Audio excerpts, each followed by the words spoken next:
Okay, everyone, I think we're going to begin, and this is the 171st meeting of the New York State Board for Historic Preservation.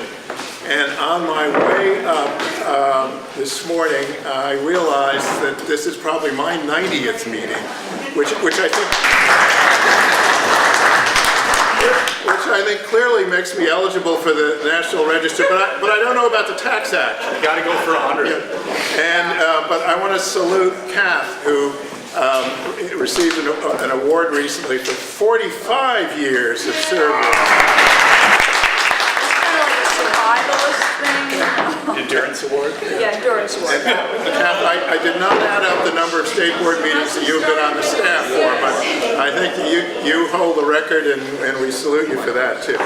So an issue today is that we, when we nominate and second these applications, we speak up because last time around, not all of that information got down. It was a little hard to follow, and the film was not too helpful in determining that. So please speak loudly. Well, I think you're going to have to call for a motion, and someone's going to have to speak up and say, I move it, because on the film, I had to watch the film, which is delightful if you want to do this twice, and I could not tell who was making and seconding the motions.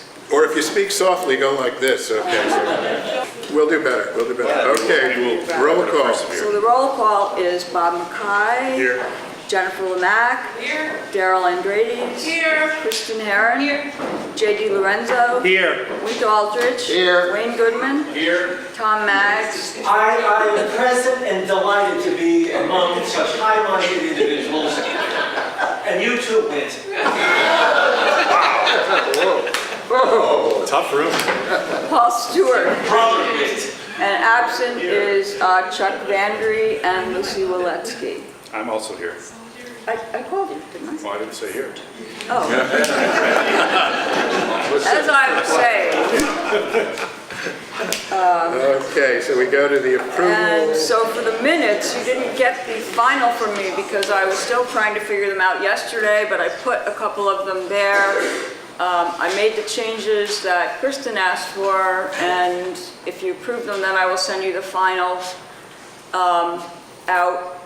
And also, so if you approve them, well, let's hear that motion. Do you approve the corrected ones? Does anybody want to make a motion? What? Do you need a motion to approve the minutes? Yes. Yeah, I'll move. But you weren't here. Oh, good point. Since I made the edits.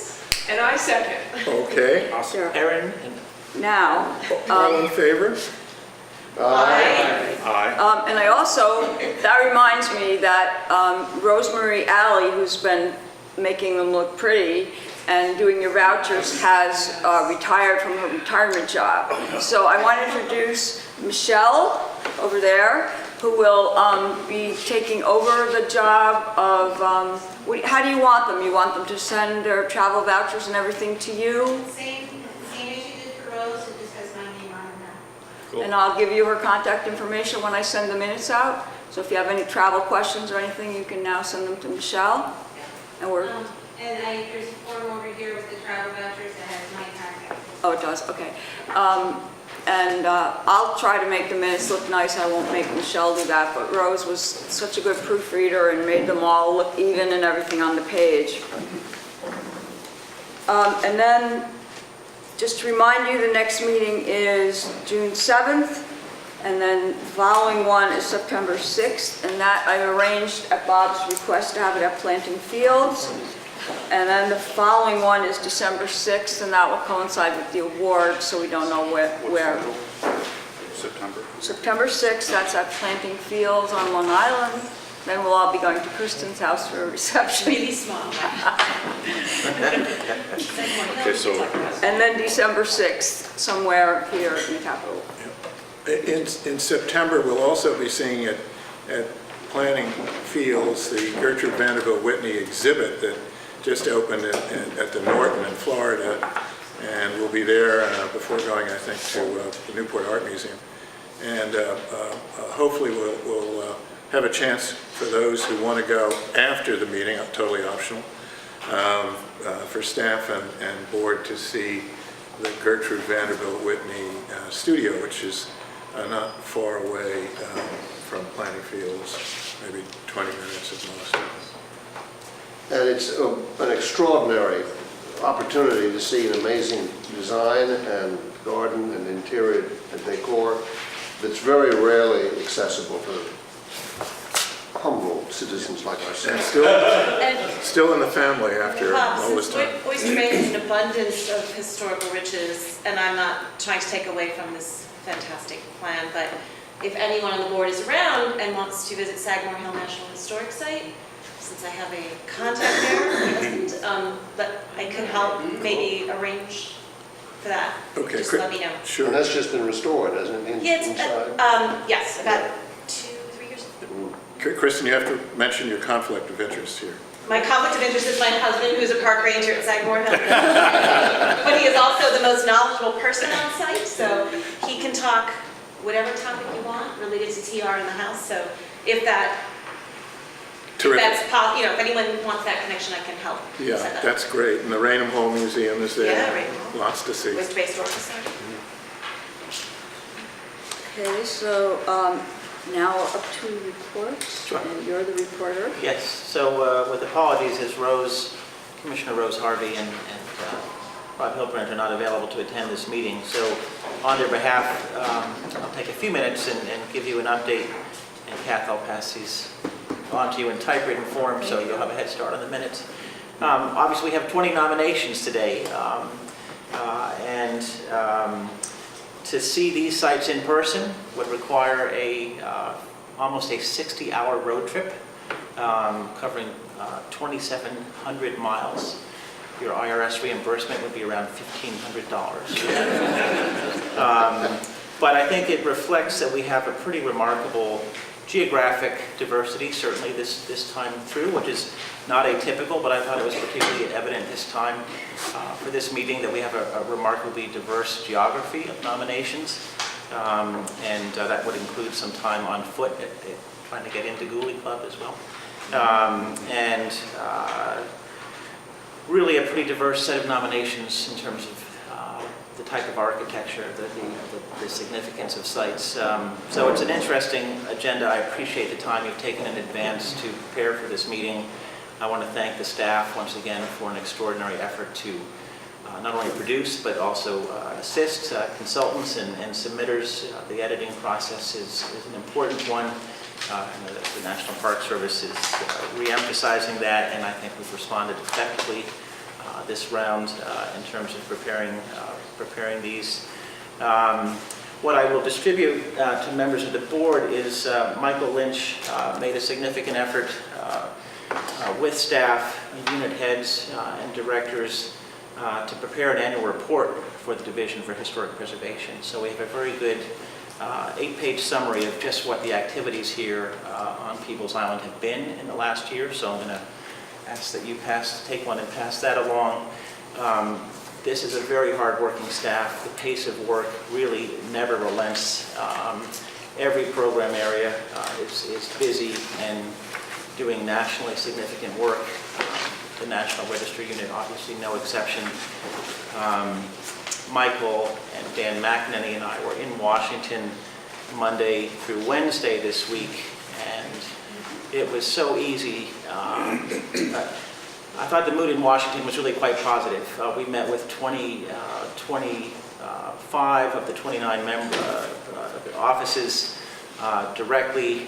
We had a great joint meeting with the 2 Senate offices, and the ability to represent programmatic activity, significant and involved programmatic activity in every congressional district was really a hallmark of these visits, from tax credit to National Register to compliance and beyond grant making. So we were well received, and I felt on both sides of the aisle, in both the Senate and Assembly, there was significant appreciation for the work of this agency, this division, and we were there to lobby for sustained Historic Preservation Fund funding, the federal funds that help underwrite our work here, as well as convey the importance of our programmatic activity in the districts, again, ranging from NR to tax credit to compliance. And I think we were well received down there and do expect significant state congressional delegation support for the Historic Preservation Fund ask, and significant support for fine-tuning some of the changes that we had in the federal tax credit program. So anyway, a good visit there. I'll give you a quick update on the status of the state rehabilitation tax credit. Both the Senate and Assembly one-house budget bills, which will be the focal point with the governor's executive budget request for negotiations between now and April 1st or thereabouts. Both the Senate and Assembly bills include reauthorization of the state tax credit program, decoupling of that program from the federal credit so that the diminishment of the federal credit that was passed at the federal level in December does not automatically diminish the state credit, and some proposed fixes to the transition rules for census tracts, meaning that census tracts that are no longer eligible for the program because of improved demographics remain available to access the program for an additional length of time, as opposed to having sort of a hard stop hard stop for ineligibility.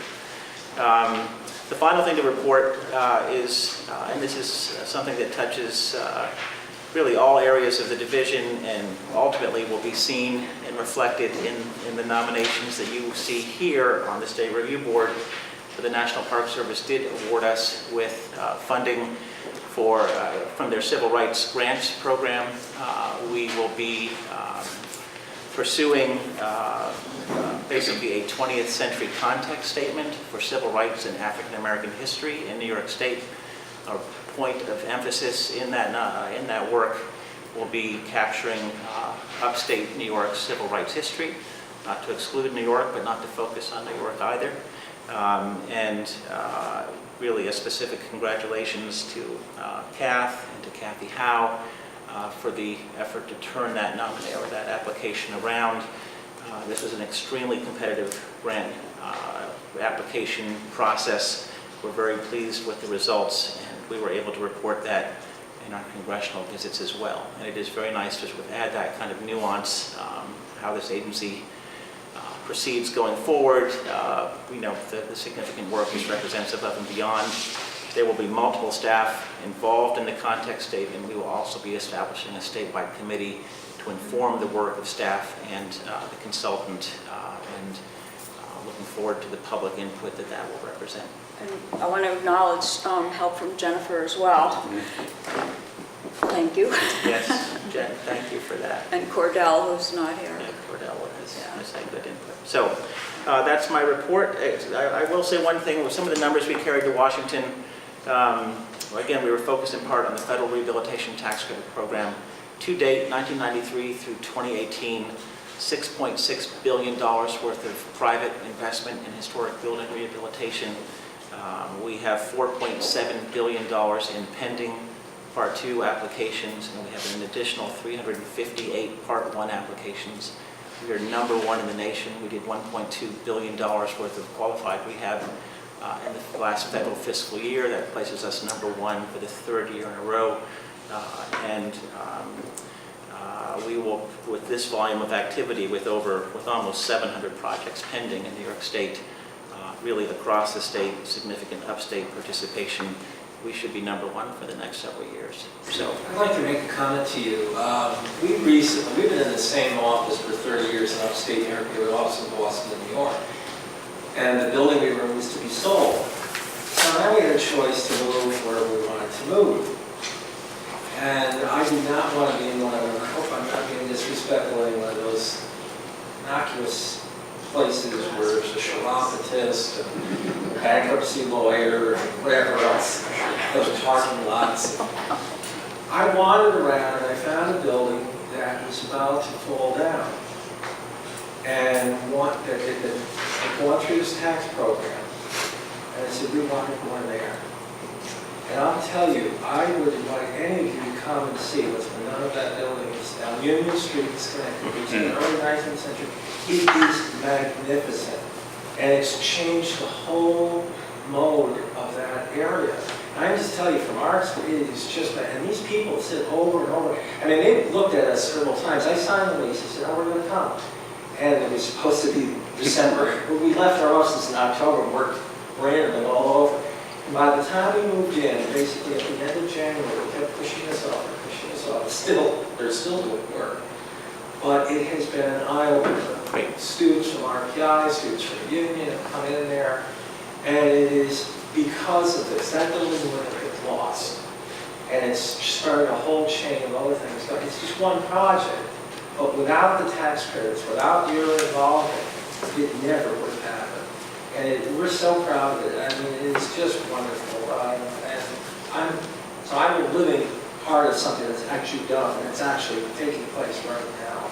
So, Tom, thank you. so much. Thank you for that report. The work of the State Review Board is important in many different ways, but you, through your National Register designation or your approval and submission process for the National Register, you are the gateway to tax credit participation. And so this $6.6 billion in completed projects and $4.7 billion at minimum in pending projects is to your credit. And I thank you for that. Daniel, let me ask, those of us with long memories remember the Reagan administration when obstacles were raised to this process, and namely the question of National Register district nominations.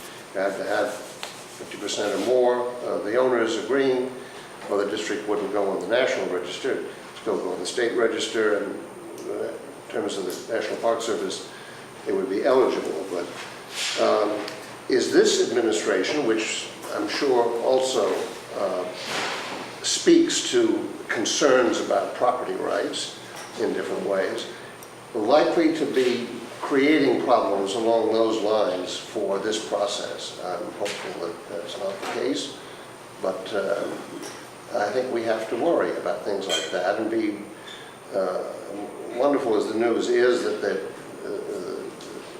we have the tax credits and so forth, that we should be looking all the time in every direction for problems.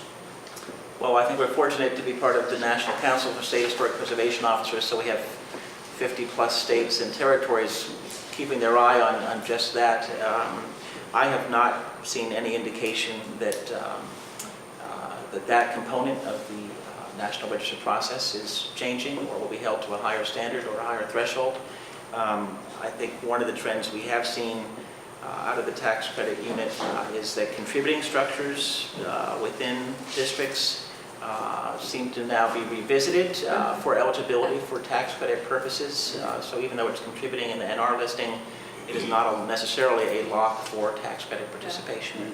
And that's been, that's held up a few projects or delayed a few projects, and it's been frustrating, I think, to our staff here in New York in particular. So, but we're, I would say, though, that we have less resistance in historic districts than we used to. We don't get many objections anymore. They've just given up.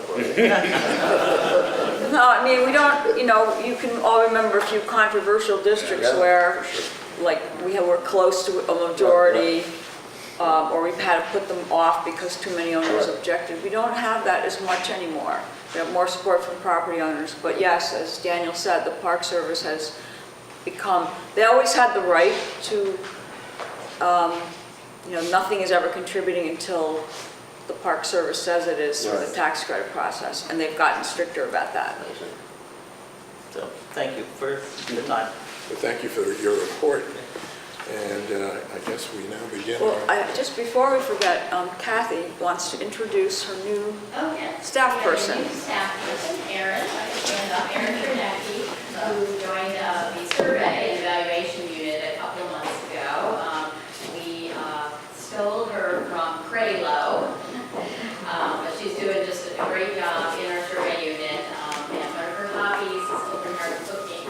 She's also an expert on the history of hot chocolate. So any questions about hot chocolate, talk to Erin. Mr. Chairman, this reminds me, it would be useful for us to have, once again, as we did some years ago, not an organization chart so much as a map of the state with the assigned duties for individuals in the different programs. Yeah. I know it changes periodically, but just to have an updated, Good Stuff thought. list. Yeah. I'll send that out with the minutes for the, Awesome. for the 3 Popular different now units. are pictures of staff members. Yeah. Connected. Pictures. No, wait a minute. Glam shots. the social security number.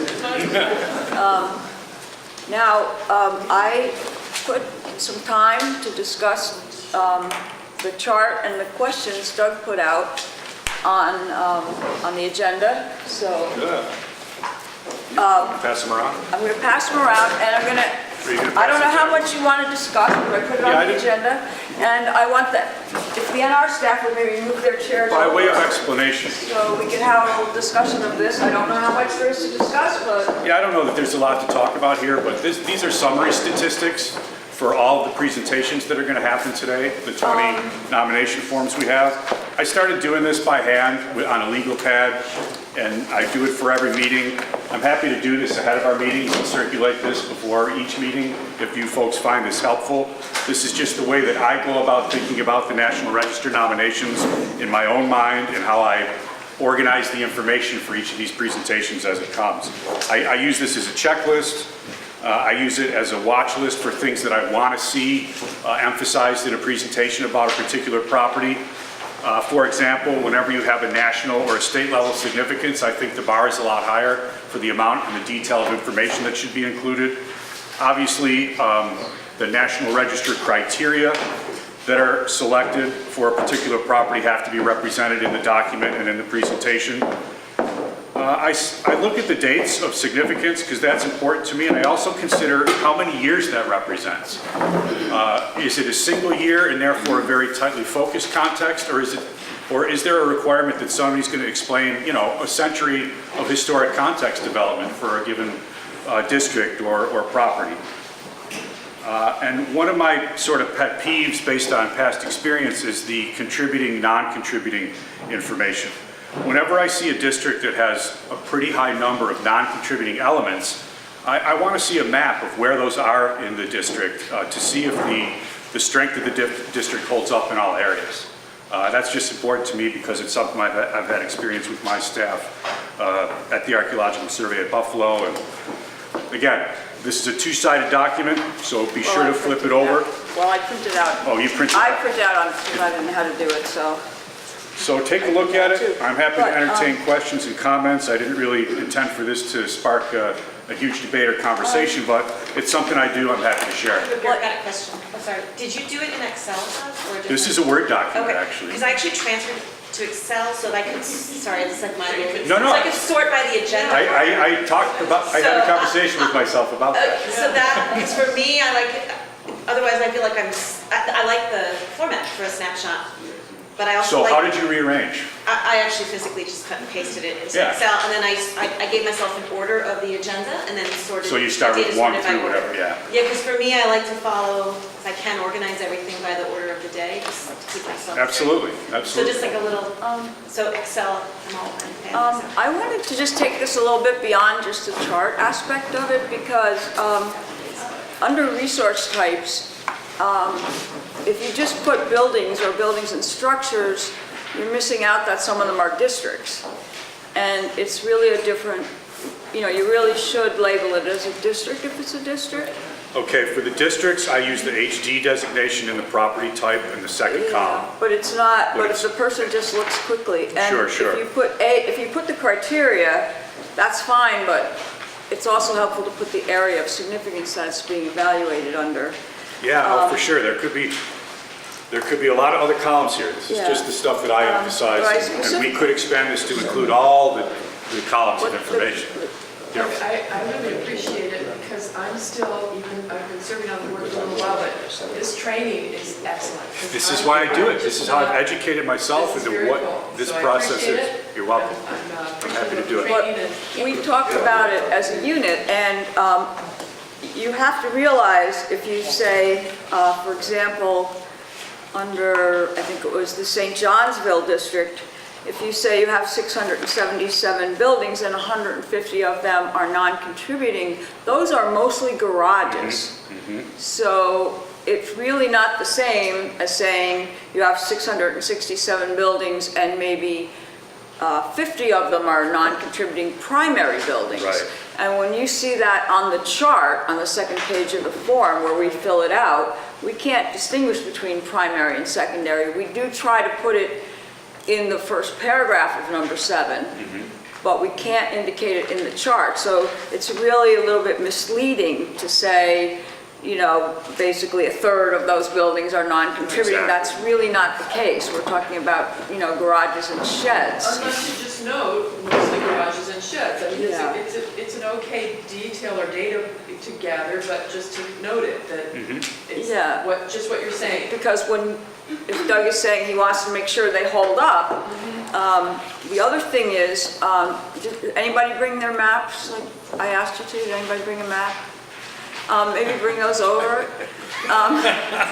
Ooh, the ripple effects. Well, and just, to me, Well, this was just meant a as lot of times we snapshot don't to get have the started, final not- maps when we send them out to you, but on the final maps we send to Washington, we do indicate like where the non-contributing structures are Right.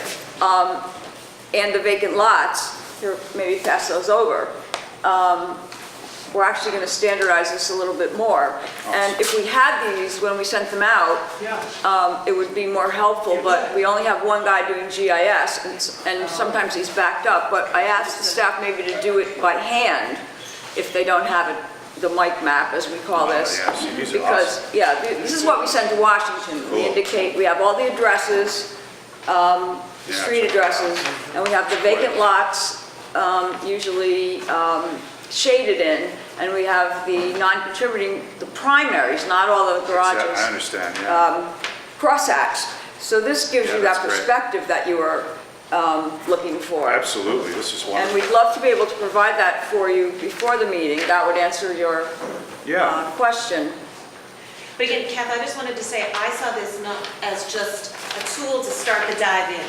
Like, that's how I see it, just to kind of then, so not to be worried, and from my perspective, it's not about, like, you can't put every piece of information here, it's just a way to go, okay, here's some things I need to look at. I even got like a little crazy, and I took the town and the county and put it on Google Maps, so I could get a picture of like where we are across the state, just for myself, which it's is really interesting to see helpful. that. Yeah, just so I could see the. No, that's all So- fine. I So just, just as to me, I don't know how everybody else uses it, I saw it as a great tool for me, like Daryl said, to start the dive in, to think about, but by no means like the end all be all, this would not be the only thing I look at, No, nor would no. it dictate. And I picked and chose what to include in comps, just so I could put it on one page. It's one-stop shopping for some summary statistics about the presentations. It's not intended as a criticism or anything like that. no, we didn't take it that way, but I was just trying to think how to make, some of the things you brought up, I was trying Yeah, to think how to I make appreciate it. what we send out to you more helpful. How did you start with the bakery apartments? Like, that was your first one on your Word doc. Like, I was wondering. That's the first one I received from That's just Kat. the one that you Just started the start, I started reading it when I got it. Because I was wondering if there was some other way of, that you were. No, just I get sheer it. laziness of not rearranging them in Excel, like Gotcha. you did. So this is great. You should share this. Does anybody else have any questions about the nominations, how they're presented? I know Kristen lots of times has questions when I send the minutes out, and that's great. But if you want to ask us, I just thought I'd set aside this time. I have a question. One of the things I noticed about some of the forms, there are individual structures being nominated that exist in clusters of other nominated or listed structures. And just as an academic question, do you ever make a decision to create a district from a group of individual structures? Yes, sometimes. And is that like Well- more difficult or? No, well, Or easier it all because they're it already all written out. has to do with going back chronologically in time to when we first started doing this. And Troy's a really good example. We went around and we started listing, well, the music hall, and a group of really good townhouses, and, you know, Washington Park, and we ended up with all these individuals. And then people started doing districts, little districts, the Grand Street district, Yeah. this district, that district. And then, oh, look, we should do all of downtown Troy. and they did a Central Troy Historic District. And then last year, we realized that district didn't include, well, a lot of streets on the edges hadn't been included, and not only that, but there'd been a lot of restoration on those streets, and they were eligible for the tax credits. So we subsumed it all into one larger district. And that has to do with starting with the, the top fruit on the tree and picking it in the old days, and getting to a point now where when we do like a village or a town, we try to do the largest. That's why you have a St. Johnsville, where we've done almost the entire village in one swoop. That's the way we look at things now, whereas the old days, we would more start with the capitals and the big churches and the important people's houses. That's a difference in the way we look at preservation now, too. It's everybody's history, not just the important people's in the fancy houses. That's great. So I have a fun question. I understand that our order of presentation is by staff, so the staff doesn't have to keep coming back and forth to the podium. And when I'm on your side of the coin, I totally appreciate that in my own work. But when I read them, I sometimes find these themes, like major or minor. Like I kept writing stained-glass windows, because I love stained. There's a theme of that, or World War II. So 2 questions. One, when the nominations come forward, are they ever thematic? Like, are you guys I don't know who can answer. Is the staff ever working thematically, or is it completely coincidental that sometimes we get these themes? And part 2, does it ever make sense to present them by theme? Sorry, that would make you all stand up and down a lot, but so is it just coincidental, A? And B, does it ever make sense to group them thematically in the presentation? Does anybody on the staff want to answer that question? I'd say it's absolutely coincidental. Okay. Yeah, this is gonna be my World War II year maybe. Yeah. Last year was my African American history. Yeah. Yes. So it's just how it happened. Wow. Okay. I would, if I had a lot to present, like some staff who like to stand at the podium for a long time, I would like to sit down and do them. I would like to arrange them thematically, but the staff seems to prefer to get up there and do it all at once, so that's the way I've arranged them, purely for the staff's convenience. And that's perfectly fine and valid too. I was just curious. But sometimes I would like to say, when the commissioner's here, I would like to do all the, tax credits first, or something like that. There's so many different ways you can slice this by Yeah. theme too, so I mean, that's another. No, I do think it makes sense that way, but I've just arranged it that way because the staff prefers it that way. But we can think about it doing differently if, people are willing. I mean, it's easier to do now when we all used to get up and down with our carousel. Up, down, up, down, up, down with our carousels. Very clunky. Just for consideration, just an idea for your consideration. We'll take that into consideration. Yeah. Any other questions about what you see on the forms that you don't understand or would like to see differently? Or would like us to include in our presentation? Okay, I got another one. Sorry. She had questions. When I read the nominations, and maybe tell me if I'm like hallucinating here. I feel like sometimes when I read the nominations, they're organized differently. And isn't there a consistent, like, why does that happen? They're organized. I feel like sometimes I read, or maybe sometimes when I read them, I get the summary right up front, and sometimes I don't. And so, is that just the individual's preference and how they structure it, or is the nomination getting sorted differently? So technically, Does that make sense, that question? technically, you should get a summary at the beginning of item 7 and a summary at the beginning of item 8. And the summary at the beginning of item 8, the first paragraph or the first couple paragraphs, that is supposed to be able to stand for the entire nomination.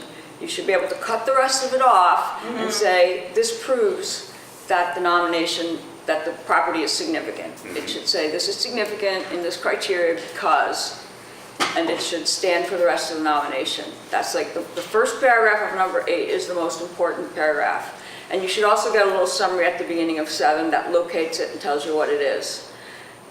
Getting everyone to write that way, especially when people are used to writing in a narrative way and telling a story, is different. And different people work on them and consult. Yeah, and so as long as we get the information in there, especially when you're dealing with a lot of consultants.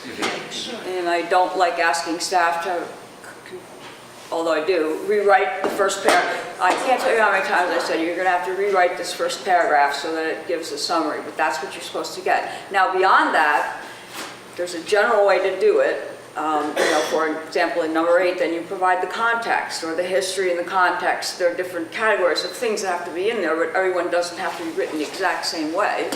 Because I try to go to that significance first, just to give me the overall, Yes. then, and I sometimes feel like I'm going to different spots, and so that's what I'm. Yeah, I've noticed that too. That's the way it should be, and that's what we aim for. Now, the Park Service we also use different varieties of the template. See, okay, that's what I'm getting, the Yeah. template's slightly different in some of them, Yes. right? Okay, it is We don't just care me. for the one. It's not you. It's We not don't me. care for the one that the Park Service puts out Got it. because That's it makes fine. it go really, really long. Okay. So we use our own, but sometimes consultants do use the one That's that the why the Park template's- Service, so Yep. it looks Okay, different. thanks. That explains why the page where it has the preparers and the staff's Could be anywhere. name is in different places Absolutely. from nomination. Because to it nomination. stretches it out, yeah. Yeah. We don't want to be too rigid, that it's really, if the information is there, we don't want to be too fussy about the format. Thank you for answering that. Yeah. Good. I want to thank Doug for a great new way of looking at a lot of material. Happy to do it. And One moment before we get into the agenda. I just want to pass along news that several of us have received over our phones, but Congresswoman Lois Slaughter died this morning. We've slaughtered. Lois Slaughter, Democrat serving in Rochester, sort of a very city-specific district. Wow. Since 1986, so 31 years in Congress, and a champion of our funding sources and our federal tax credit program. So, Wayne, I don't know if you want to comment briefly. No, just that, just a strong advocate for our organization, for preservation, not only for the state, but really for the country. So sad news. I guess I stepped out to take the call, and I guess she had fallen a couple of days ago. She had fallen earlier in the week, had a Yeah. concussion. So I think this was unexpected to some Yeah, it degree, sounds but very I think that was probably the impetus behind She it. must have been up in her 80s, wasn't she? She was 88. She was the oldest member of Congress. Was she really? I can remember when she was chairman of the Rules Committee, I was on the month of the annual trip down there. She had the most extraordinary office in the Capitol, with the Minton tile floors and everything, and with that wonderful Southern accent. I said, I'm from Rochester? But she was true. South Rochester. That's right. But she was true blue on the topics. I mean, she's Yeah. just great. Wow. The agenda is yours. Okay. So that concludes that. If you have any other thoughts on it, please email them to me because we do try to please you. That's awesome. Nice roll. So now we'll start with the reviews. Morning. I just want to preface this by apologizing for not being at the meeting in December. Thank you to Kath again. My apologies. Okay, we'll start off at Haynes Falls. Oh, can you just want to have a larger display? That's it, as Or it this? is, Okay, but okay. you can walk around. The Aaron Haynes, or the Haynes Family Cemetery, located in the aptly named hamlet of Haynes Falls in Greene County. Location a stone's throw from Catterskill Falls and North and South Lakes, of course, this being a major nexus of Catskill mountain tourism in the 19th century. The cemetery is being nominated in the area of social history for its association with the Haynes family. In essence, a small collection of graves represents 3 generations of Haynes family members who were really critical in the hotel industry in Haynes Falls. At one time, there were something like 33 hotels in Haynes Falls, all within like a mile and a half of the train station. Most of these institutions are long gone, so really all we have to celebrate the Haynes family and their contribution is this grave site, is this modest grave site.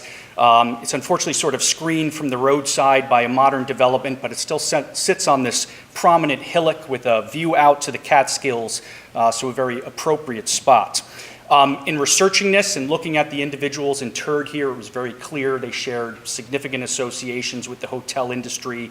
The one family, I think when I looked at the 1850 census, Asher Duran, the painter, was living in their household. So that's pretty clear evidence of their significance in this regard.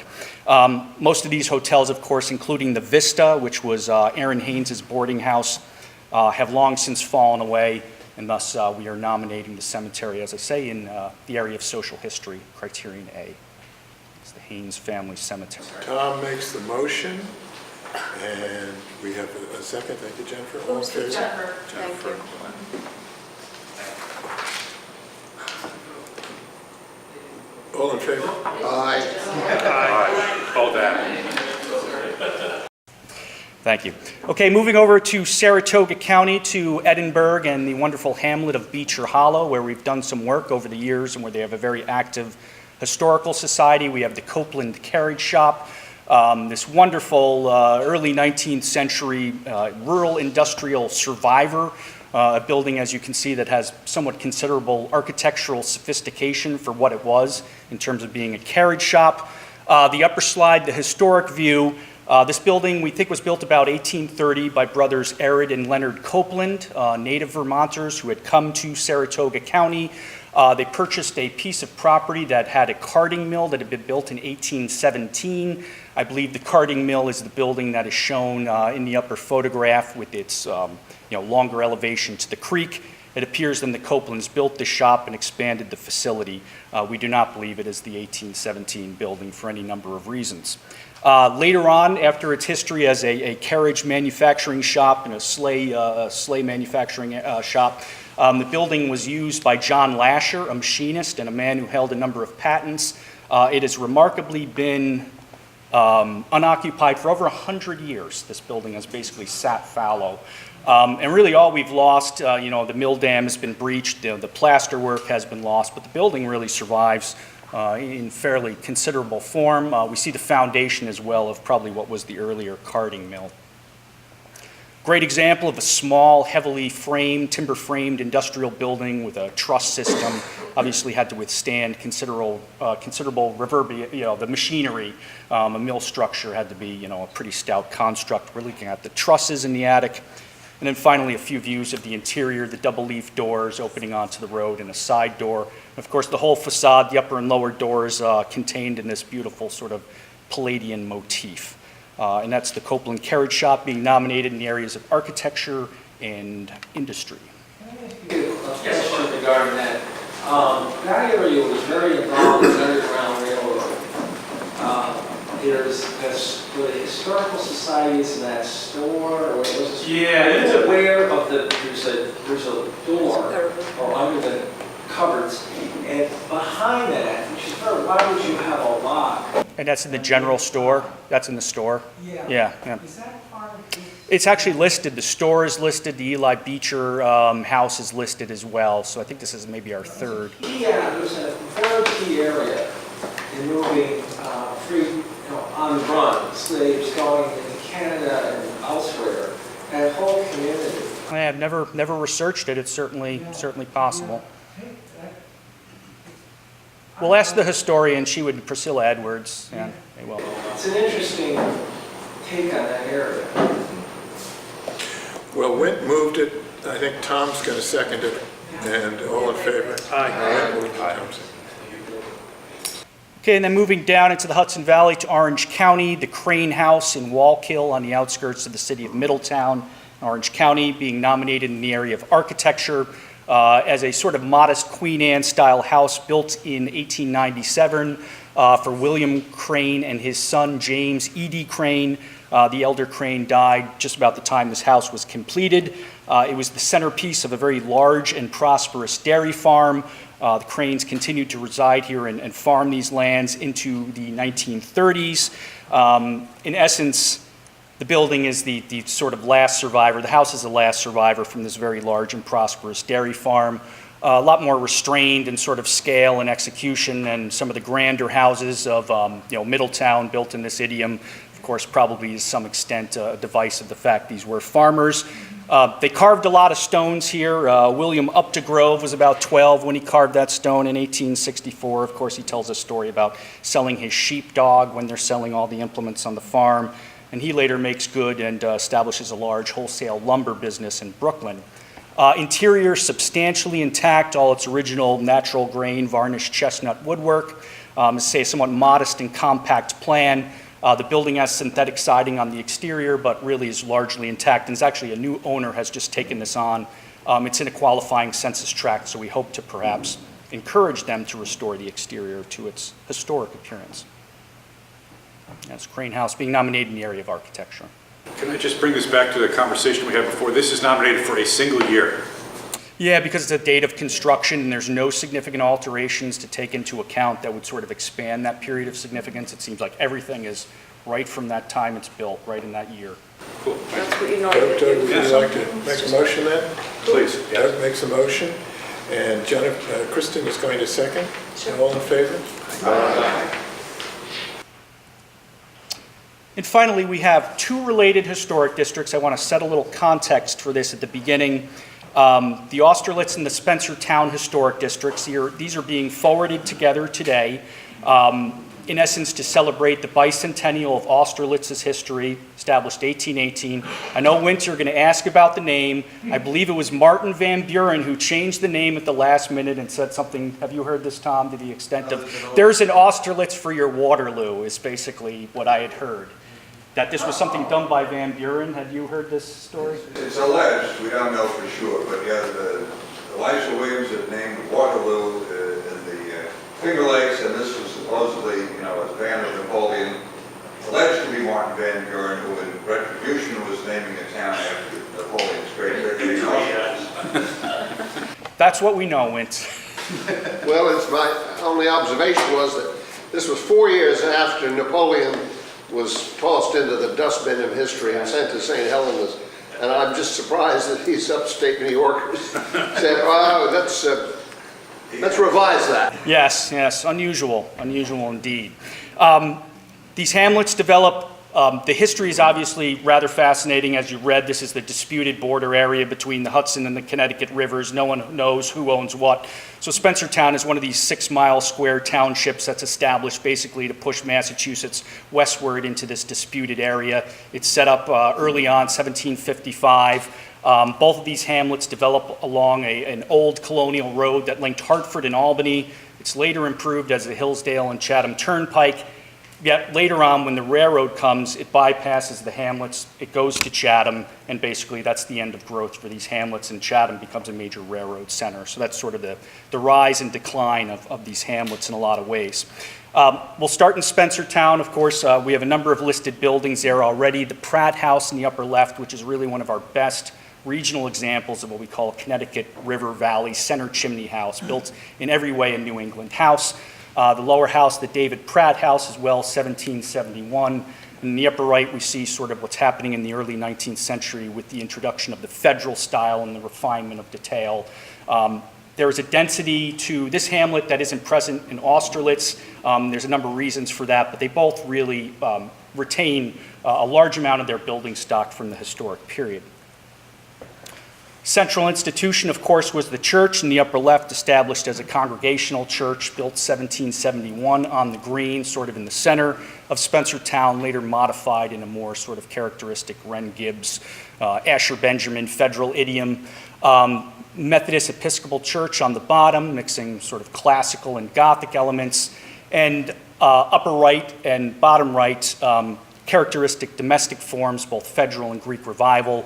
We see the increasing orientation of the house to the roadside. This documentation, I failed to point out, Neil Larson had compiled it. Of course, he did an excellent job in sort of slicing and dicing the architecture.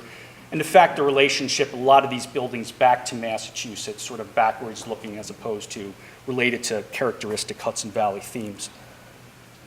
And really just an incredible array of architecture. As I say, more density in Spencertown. That's not a knock on Austerlitz, just has to do with the manner in which it developed. The range of expression in the Greek Revival style, the two upper buildings, of course, one sort of more archaeological, the other less so, built between 1836 and 45. What we see is we have few examples of sort of picturesque and late Victorian architecture. Most of the building stock predates about 1850 or 60 or so, when growth really sort of fell off. The cemetery in one of our later buildings in the upper right, the old firehouse, built about 1920 and presently and still the town hall, but soon to be vacated. Tom, I'm going to introduce you at the end because I want to say a few words about Tom and his efforts to see this happen. So this is Spencertown. Beautiful. 100 by 95 years. Tom made the motion, and Wayne seconds. All in favor? Aye. Austerlitz's a bit different. Anyone who's driven up and down Route 22 in this region is undoubtedly familiar with it. It doesn't have the same density. It really is sort of two nodes of development, one at the north and one at the south end of the hamlet, and what was really sort of an open agricultural area between, but clearly defined as a hamlet in the 19th century. In both instances, we've used basically 19th century mapping and other means to define what the hamlets were. Two of the earlier houses, left and right, top and bottom, top left, bottom left, examples of sort of traditional New England houses, cape form, in this instance what we call a raised cape or a knee wall cape, sort of circa 1800 buildings, upper right, an early 19th century house assuming more of our characteristic federal form. And the same thing, sort of an inventory of buildings, including our friend Michael Rebick, who many of you know, the Greek Revival house in the upper right, which we actually think subsumed an earlier Cape building, and thus it's probably why it has the dual facades in that manner. And the bottom house, Seymour Barnes' house, showing this characteristic form. We'll start to see more and more of the upright and flanker configuration. The center area, really the church and the schoolhouse, are the central features of what is otherwise an open area, excepting what has become Old Austerlitz Village. We cited in the documentation that we're not considering that at this time, because that really has to do with buildings which were imported into the hamlet from other locations. So for now, we may look at that down the road, but for now, that is non-contributing building stock. And just a few additional examples, including two somewhat unusual upright and L Gothic form houses. We don't see a lot of this type of architecture in these hamlets. And finishing at the cemetery. I wanted to point out Tom because Tom, this is your baby, this project. You conceived of this project. You worked with me. You brought Neil Larson into the fold as well, and it was really your idea to advance these two at the same time in honor of the bicentennial. Tom did so much of the work behind the scenes to make this happen. I just want to make sure that you are given the credit you are due. And it's been great to work with you a few times, and I hope we find something else down the line. But we're running out of stuff now. Anything you might want to add? I just would say a word here that, we have some families in town who can trace their roots back to the 1750s, the original settlement. But we have many newcomers also who are less familiar with the historic background of the area. And one thing we're hoping to do in the bicentennial, including by these historic district designations, is educate the more recent residents of the town of the historic heritage that we do have down there. So the designation of these as historic districts, I think, will be very helpful in that effort. I'd just like to say I'd like to move it, there's a gentleman named, I'm sure, Bob Heron. Oh, yes. Who has really been, his mom, who was one of his little kid. They have done so much to really highlight this. And they have a festival in the spring and in the fall, or in the summer. And it's a wonderful, wonderful, wonderful place to go and really absorb the whole area. And of course, it is the same way. His home is not too far, but it is just a terrific area. And Rob has been much involved in this project with us. He's actually, he took a fall the other day. He's not very good shape. He's almost 90. But he's back in the house, and I'm sure he'll be delighted to hear about this. I'd be happy to second it in consolation for my questioning the name of the but I think Tom also deserves the board's appreciation for what you're doing for those communities. It's absolutely true that education is central to it. Great. Good. Then we will have a vote. All in favor? Aye. Thank you.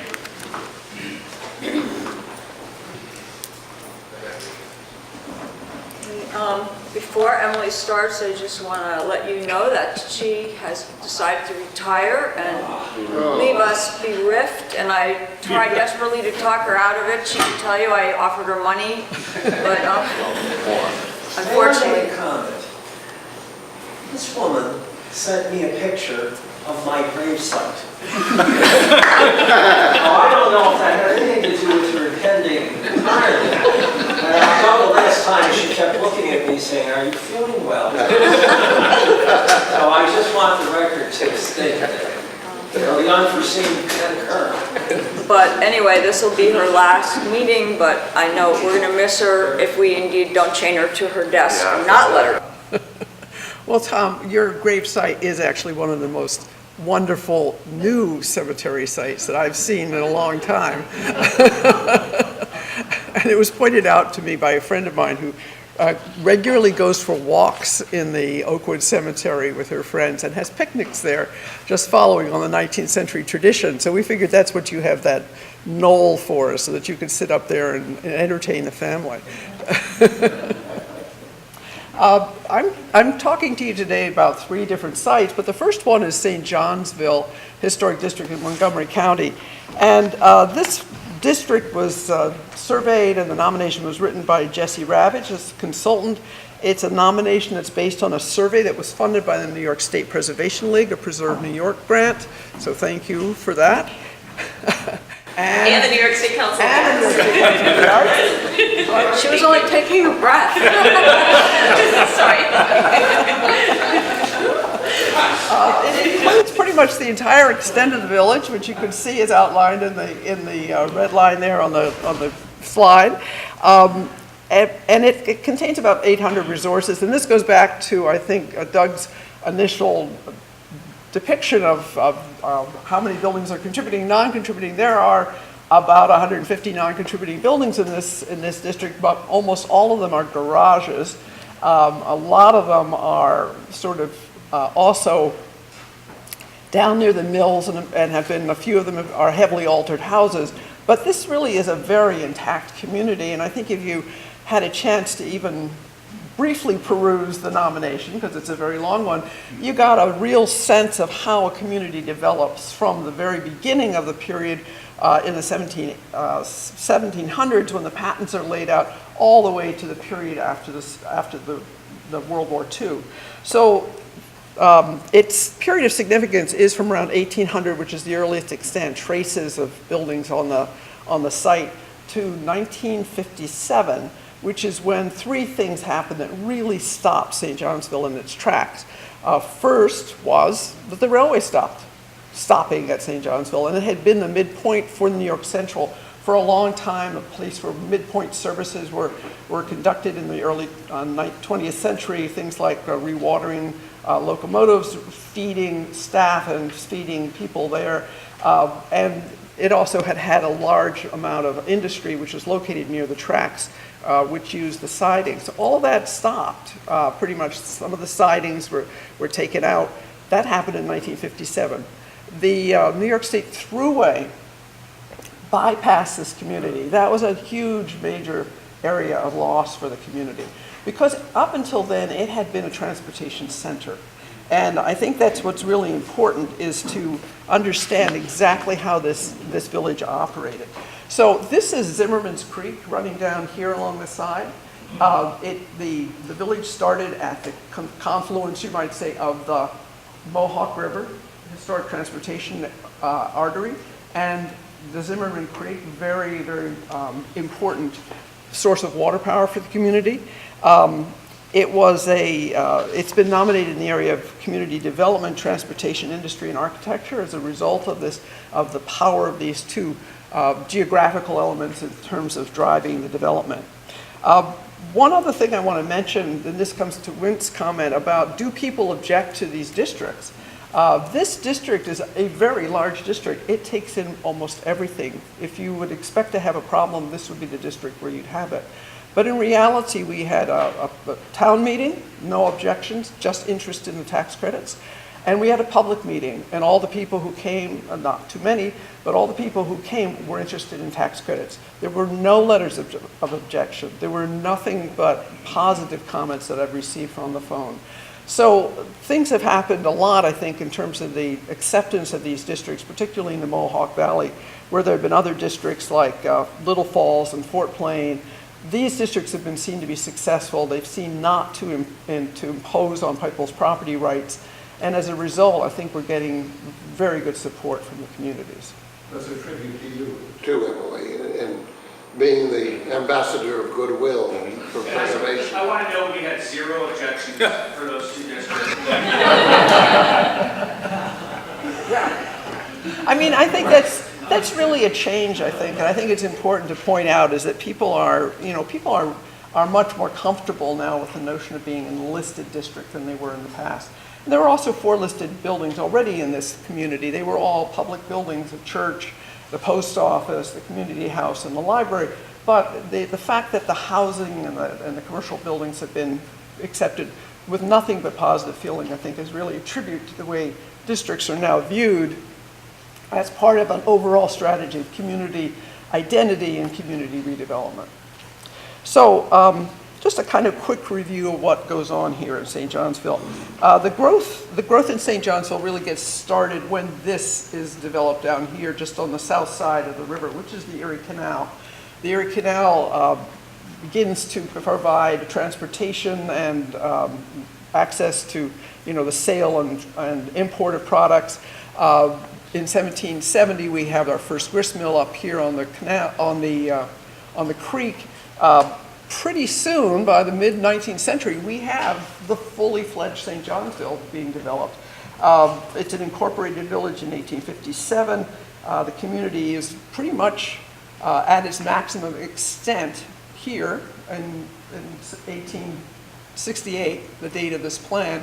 And by the turn of the century, you have a very active sort of community structures like the fire department, and this is the fire department parade, and this wonderful picture of the cigar store with a bowling alley in it. I mean, this is really a progressive community. It becomes a railway village after the railway comes into St. Johnsville quite early, and it runs right here along on the north side of the river. As I say, they develop these midpoint services, and the city and the town begins to really, fill in lots more activity, more, again, a change in industries to things like pianos at the end of the century. Surprisingly, this becomes a major piano manufacturing site. A factory burns in New York City, and they relocate up here. There's also knitting. There becomes Joseph Ramey is a knitting mill owner. He becomes an important philanthropist in town. And you just begin to see a very robust and rich community developing. And that's really shows in the infrastructure that develops around it. So this is the religious infrastructure. This is one of the earliest completely standalone intact buildings. This is the original meeting house, Union Meeting House, used by the Congregationalists, the Methodists, and the Lutherans, built in the 1850s. It still exists. It's had an unfortunate change to its lantern, but otherwise it's intact. It's now used by the Lutheran congregation. This is the United Methodist Church, built in the 1870s. Again, this is a postcard from the early 19th century. The building remains completely as it was. This is the piano factory, the Engelhart Piano Factory and Sons, down along the river, down along the railroad. The changing needs of industry pulled industries off the creek and down to the railroad where they're steam powered using coal coming up from the coal districts. And I think it's a wonderful picture of people working in the factory on piano actions. And this is the same building today, still there, still all intact. Another mill at the other end of town is a Lion Manufacturing corporate company, a knitting mill, and it's still in existence and actually still used for textile production. So quite extraordinary stuff. Around the beginning of the 20th century, you see more what we would almost call contemporary developments. We get this great bank that's built along Main Street, which is the old turnpike on the north side of the Mohawk. We have a Soldiers and Sailors Monument Memorial Park, which develops after World War I, and we have this high school, which is built to replace an earlier Union school in the 1920s, and it's still there. It's now part of a consolidated school And it's surrounded by, I don't know, Beth has worked on this one, I think about 6 or 8 different additions have been glommed onto the back of this building, but it's still there facing out over the village. Again, a very, a really very nice collection of buildings from the whole span of the history of the community. These are elements of Joseph Ramey's philanthropy. This is the community house, which was known as the Bates Engelhart Building. It was a mansion. It was given to the community as a town hall. Down below here is a library that he endowed for his wife. And up here, I think, is one of the most interesting things. It's called a municipal mill. And he actually gave this building to the village to be used basically as an early incubator project, where people could come and start up new industries as the Depression finished off. And then finally, we had this nice selection of buildings, a great, really great collection of structures, starting from the Federal to the Greek Revival to the Second Empire, and even this wonderful octagonal doctor's office, which is on Kingsbury Avenue. So this really is, despite the 159 contributing buildings, this really is a wonderful community with a wonderful history and collection of resources to bring to the board.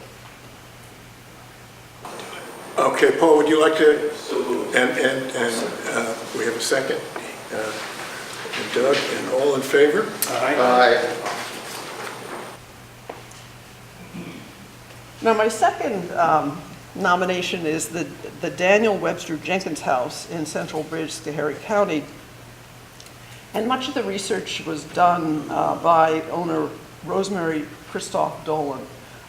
Again, you were asking about why some different nominations look differently, and a lot of it has to do with the way in which we get started with a nomination. So this one came in from the owner, and she had her approach to how she saw the building, how she did it. We always send people the National Park Service bulletin to follow, but it can be interpreted in many ways, and people have their own voice, and we want to kind of let them have their voice and not make this too standardized. Anyway, she's hoping to support current revitalization efforts in Central Bridge, a community which is just on the north side of Route 88, Interstate 88. And we're selecting Criterion B, Social History for Daniel Webster Jenkins, and Criterion C, Architecture for this building, which is a kind of mix of stick and Queen Anne styles, or transitional Queen Anne styles. The period of significance is 1884 when it's built to 1901, which is Jenkins' death. And this image here we think is from around 1900, and we're pretty sure that those are the original owners sitting on the front porch. So this is Daniel Webster Jenkins and his wife, Hattie Rosecrans Jenkins, and they met when Daniel, or D.W. as he was known, went to high school at the Jonesville Academy up here in Saratoga County. He was the first station master for the Albany and Susquehanna Railroad, which had gone as far as Schoharie Junction before 1868, and then extended all the way to Binghamton, and he became the station master of the new station here at Central Bridge. It's kind of interesting, he apprenticed with his father, who was a station master at Quaker Street up near Duanesburg, and his father's house is on the National Register, and interestingly, his brother's house is on the National Register. So Kath has said we only get to have 3 National Register properties per family, so this fills out the... There is another brother, but we don't have a house that's associated with him. So we have the 2 of them, DJ and Hattie, as they were known. This is Central Bridge. The railway was a prominent feature. It bisected the community. It was South Main Street and North Main Street. The little commercial district was here. That's what we're seeing here. This is DW's sort of, freight house, passenger depot. It's up in this area. And he was right at the corner of Church Street and South Main Street. Has the house here and the carriage house behind it. So the house is really got a lovely exterior. It has a lot of very nice detail work, the decorated gables, the bow window, lovely porch. And interior is also remarkably well maintained, and particularly in the central block of the house. This is the entryway with a little bit of stained glass and beveled glass. The fireplace is still intact in one of the two downstairs parlors, main staircase, and then the china cabinet in the back.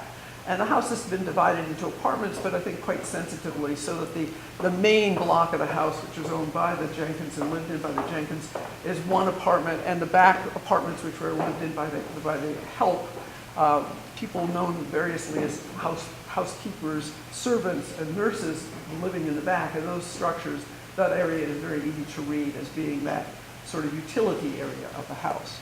So the building is still in really very nice condition. It's a little earlier than the house that Bill talked about, which was from the 1890s, I believe, and shows that, as I say, a little slightly different element of the modified Queen Anne. This is the carriage house in the back. It was modified, we think, for hay storage, limestone mounting block, and then the tree. The tree is thought to be almost 300 years old, and I couldn't get a good picture of it in bloom, so I have a stylized version of it. But it was there when Jenkins built the house. It's still there. It's the third largest tree that was measured by the Landis Arboretum in Esperance, in an 8-county area, white oak tree. And even in at Jenkins' funeral, they talked about how they carried him off to the cemetery from the house under the spreading limbs of the white oak tree. So I bring you this house in Central Village. Who would like to make the motion under the spreading limbs? And we have a motion, and that was Wynn, and we have I've got Jen. Wayne seconding. All in favor? Aye. Okay, my third nomination is the First Baptist Church, a complex of buildings in Ogdensburg, of 2 buildings in Ogdensburg. It looks a little, stubby and unloved when you see it here. I think everybody fixates on its steeple, but the steeple is actually historically a story in and of itself. So it's important to kind of keep in mind that although the building was built in 1830, this building, as we see it now, is really a reflection of 1881, after a whole series of things happened to the building. So this is the building as it was in 1871, when they had this steeple, and they did a number of things to make it, we think, look very Gothic revival. 10 years later, after rededicating the building, here we see a rededication stone erected in 1831, rebuilt in 1871. The roof burns off of it. The steeple burns off of it. You can still see the charred elements inside the tower. The next door neighbor, probably this guy right here, pays the congregation money to not build a steeple back on the building. That's why we have no steeple. He doesn't want to risk that again. It must have been a pretty frightening experience to be next door to this church on fire. So we have this building that is reconstructed in 1881. And you'll notice it has these odd coins on the side, very distinctive. We've tried to understand them from an architectural point of view, and they're pretty peculiar because the stone is very white. And it really, really stands out, both in the 1880s and later. We thought at one point it might be weathering that caused it, but in reality it was a deliberate artistic choice. The interior of the building dates from the late 19th century as well. And it achieved its final form in 1947 with the revival of the stenciling. But you can see here the late Victorian woodwork that's in the building. A wonderful organ from 1928, and this stencil work which was refreshed, and some additions were done in 1947. The real, I think, artistic triumph on the building is the stained glass windows, which are a series of windows that were added between 1931 and 1944 by Harry James Harwood. And Harwood is a son of a very early stained glass artist working out of Ottawa and also New York City. And he opened up an office in Ogdensburg in 1881. And there's some thought that he actually did some of the very early work, stained glass work that survives in one place behind that big organ, that might be the father's work. But the son's work is all of this material done in a kind of English Gothic style. The son was the wife of the organist. The son was the wife, the husband of the organist. And he was connected with the church, but he was never a member of the church. He helped conduct the choir. He ran what they called the Baracca class. But he also did a lot of work in other churches in the North Country. So he did work in the Italian Gothic style for the Roman Catholic churches, and he did a beautiful set of windows for a church called the Young Memorial Congregational Church at Briar Hill, which Virginia told me that she listed on the National Register a number of years ago.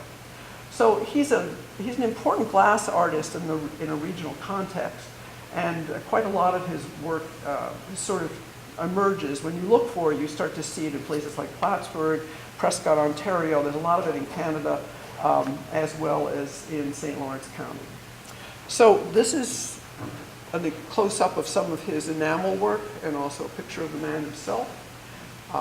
Very, very nice, very classically designed work. When you consider it's more in the arts and crafts style than in the kind of Tiffany style that we see at the same time in other places. And then the last part of this complex is the parsonage, which is an earlier Greek Revival building that was added to the church in the 1890s, a gift from an English visitor who realized that the church needed a parsonage and gave them the money to buy one. And they added the tower and have maintained the interior with some of its Greek Revival style. So I give you the First Baptist Church of Ogdensburg. Jay, would you like to make the motion? Sure. And Kristen seconding. All in favor? Aye. I want to just give my thanks to Matt Schoen and Kelsey Hope from Preservation Studios. Matt is a local resident of Ogdensburg, and he's been trying to do a few nominations pro bono to add to the collection of listed buildings in the community. Emily, thanks for all your good work and best wishes to you.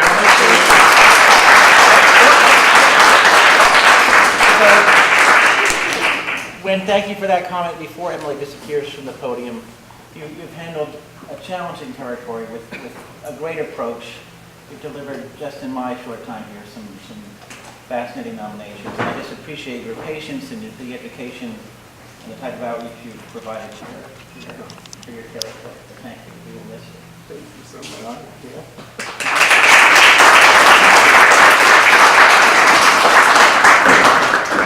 I'm just going to take a minute to adjust the lighting.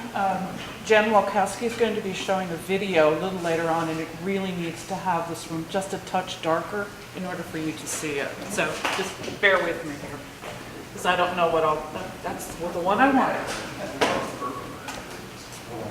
So it took less than a minute. Okay. Now for a couple of nice properties in the Finger Lakes. First up is the Tibbetts Rumsey House in Ithaca in Tompkins County. The slide in the upper, well, the image actually in the upper left, that would be this one here. Okay. It shows West State Street where the house was built around 1905, when it was a fashionable neighborhood for many of the business owners who had stores and shops in the State Street commercial area, which was just further to the east. The nominated property is barely visible in the left part of the photograph, which was taken when the nominated property was the home of Charles Rumsey, who was a hardware entrepreneur. The property is being nominated under Criterion A in the area of social history for its association with both the Rumsey and the Tibbetts families, and how it indicated the lifestyle of the wealthier citizens of Ithaca in the late 19th and early 20th centuries. When the residence was originally constructed in 1880, its neighbor to the east was a Methodist church, and that was replaced much later by the Salvation Army building, which is seen in the upper right. The house is also being nominated under Criterion C for architecture as a relatively intact 1880 stick-style design by local architect Alva B. Wood, who incidentally designed the house next door, if you look in the lower image. That was done in 1886 for the vice president of the Ithaca Glass Works. It's a nice little comparison, too. The original owners of the property were Anna and J. Warren Tibbetts, who sold it to Charles Rumsey in 1885. And as you read in the nomination draft, Tibbetts was the owner of a ready-mix paint factory. And the upper left shows the south and east elevations and the millwork in the gable ends and dramatic overhanging eaves, which are prominent features of the stick style. The upper right shows the expanded north side, hipped roof, enclosed porch, and unadorned north gable that were part of the Rumsey-era expansion. The lower images show details, with the left image looking from the east parlor onto the front porch, and the right showing the woodwork in the porch roof over the entrance.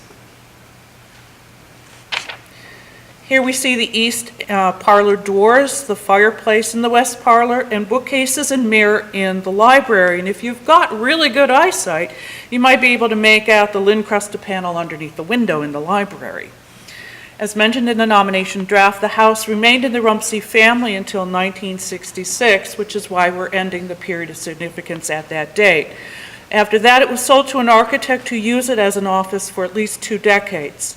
Very few changes were made during this period, and in spite of being vacant for several years, the house is largely intact. Here are views of the west parlor, upstairs bedroom, and dining room. The City of Ithaca is a certified local government and locally landmarked the house to prevent its demolition when the Salvation Army was looking into expanding its parking lot. The current owner plans to use federal commercial tax credits to return the house to residential use. We have a letter of support from Mayor Svante Myrick, and Part 1 of the tax credit application is currently undergoing review in Washington, or at least I assume so, since checked the list, and they got it on January 25th, so I hope they're looking at it. Questions and comments about the Tibbetts Rumsey house? Wayne, would you like to make the motion? And we'll need a second. And Doug seconds. All in favor? Aye. Before I go any further, I also need to say, too, that Waterloo in the Finger Lakes had a historic district listed a couple of years, or about a year or so ago, so we're a little ahead of Austerlitz. And just wanted to get that in there.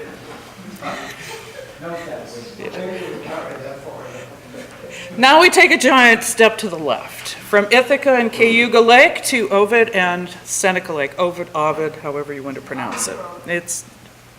Anyway, we have this gem of a building known as the Edith B. Ford Memorial Library that is being nominated under Criterion C in the area of architecture for being a highly intact mid-20th century modern design by Geneva architect John Ehrlich, that was completed in February of 1962. As stated in the nomination, the only major changes to Ehrlich's design were to close off the south entrance, enlarge the rear door to meet accessibility codes. Okay. Just to briefly recap from the nomination, the building was the gift of Dr. Walter B. Ford in memory of his wife Edith, who was a native of Ovid. As part of its collection, the library has photos, plans, and other documents related to the building's construction. Brown Hoyt Builders of Canandaigua began construction in September of 1960, and as you can see from the upper photograph, apparently continued construction through the winter. Steel columns are in place, and you can see the roof support structure. The building is essentially steam-built in CMU construction, clad with brick, small colored tiles, and Cassoda limestone. Windows are double-paned glass set into aluminum frames, and those around the reading room have stained glass inserts done by Rochester area artist Charles Northrop. The focal point of the library is the main desk, seen on the right, purposely sited for the librarian to have a complete view of the main room. The desk and wall behind it are Ehrlich's design with a geometric pattern mimicking the ceiling. The modern style clock, which seemed to be a favorite of his, it tends to show up in some of his other buildings, even the building that he did across the street, the former municipal building. And the raised letters that are behind the desk are names of famous scientists and other literary figures.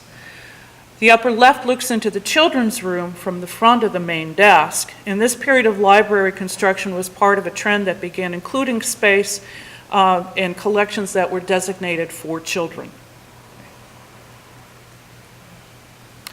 Here we have a close-up of the interior. You can see the tiled band with images of art and literature, and a view of the reading room. You can see the ceiling lights, floor, and shelves, also designed by Ehrlich. On the right is a detailed view of one of the stained glass windows with reds and greens contrasting with the blue. The library is the sponsor of the nomination, and the goal of the listing is for recognition and access to state matching grants. I also have to say the initial draft was done by the library staff, and they did a wonderful job on this. Are there any questions, concerns? Yeah. I just had a question. The nomination mentions wonderfully that the library has an archive of construction documents of this building. Would it be valuable to have any image of those in the nomination? Is that cataloged? Is that accessible? Is there? It's in their archives, and that I think it would have to be a question for the library staff. Whether or not, I think it's 6 to 1, half a dozen or the other, just to know that this collection is there, especially if someone in the future becomes interested in the work of John Ehrlich, and then they can look at this. Like I said, he mostly worked out of Geneva, New York. But not that it adds anything, you're thinking? I don't think so. I wish they would have sent me more construction photos, but yeah, I could have asked, I suppose I could have asked for more, but. It's good to have the plans in there if they exist. Kristen, would you move it anyway? Oh, absolutely. Okay. Yeah. Daryl? Got a second. Daryl seconds. All in favor? Aye. Thank you. Okay, I've got a group of 3 very nice and very diverse tax credit projects in progress, all with approved Part 1s. We'll start with the Seipel Bakery and Richard Apartments in Niagara Falls. It's a good representative example of a mixed-use commercial and residential building in the city. The building consists of 3 storefronts and a former commercial bakery below 2 floors of apartments. Now, it was actually built in 2 phases. The original bakery portion of the building dates to 1913, and the Richard Apartments and 2 additional storefronts were added during a substantial addition in 1926. So the building is locally significant under Criterion A in commerce as the site of the Seipel Bakery, which served Niagara Falls for almost 50 years and exemplifies common trends in the bakery industry. The building also is significant under Criterion C in architecture as a mixed-use commercial building that shows both the expansion of the bakery business over time and a common typology of small apartment buildings that catered to the growing middle-class population of Niagara Falls in the 1920s. The mixed-use building reflects the Seipels family's growing prosperity as the addition both expanded the commercial storefronts and added 9 apartments for investment income. Additionally, the architecturally sophisticated Renaissance Revival facade for the building helped construct a formal public image for the building and the Seipel family. Richard Oscar Seipel commissioned the original 2-story building at 531 3rd Street in 1913 for his bakery business. The building included a commercial store and bake shop at the ground level below the family's 2nd floor apartment. The company's advertisements touted both convenience and sanitation, underscoring the importance of the attributes for the growing commercial bakeries of the 20th century. This is really during that transition from small little bake shop to larger commercial bakeries, which people were a little afraid of health and sanitation and the cleanliness of these larger shops. So Seipel ran the bakery at the shop from 1913 until 1949. So a few exterior views. This is the rear of the building, which shows that original 1913 bake. This is where the ovens were and the work areas. And then there's sort of this block at the front that had more of the apartments and the commercial spaces down below, and a few details of the storefronts and the ornamentation here. So this is looking at the storefronts. As I mentioned, as it's mentioned in the nomination, it was actually an active bakery from after the Seipel Bakery. And this kind of dark view shows the bakery interior where you've still got like the glazed tiles, and this is where the big ovens would have been. They're long since gone, but Over that time, the business expanded according to broader trends in the bakery industry, including production, marketing, and sales techniques. While customers initially visited the store just to purchase bread and other baked goods, within a few years of operating on 3rd Street, Seipel's offered delivery service and expanded into wholesale accounts. Here's a few views of the upper floor apartments, which are entirely intact and adorable. But after a decade building his successful bakery enterprise, Seipel expanded the building with commercial and residential units. In 1926, he enlarged the building and added the 9 apartments for a total of 10 apartments in the building, which he called the Richard Apartments. The addition also included 2 commercial storefronts, which the Seipels rented out.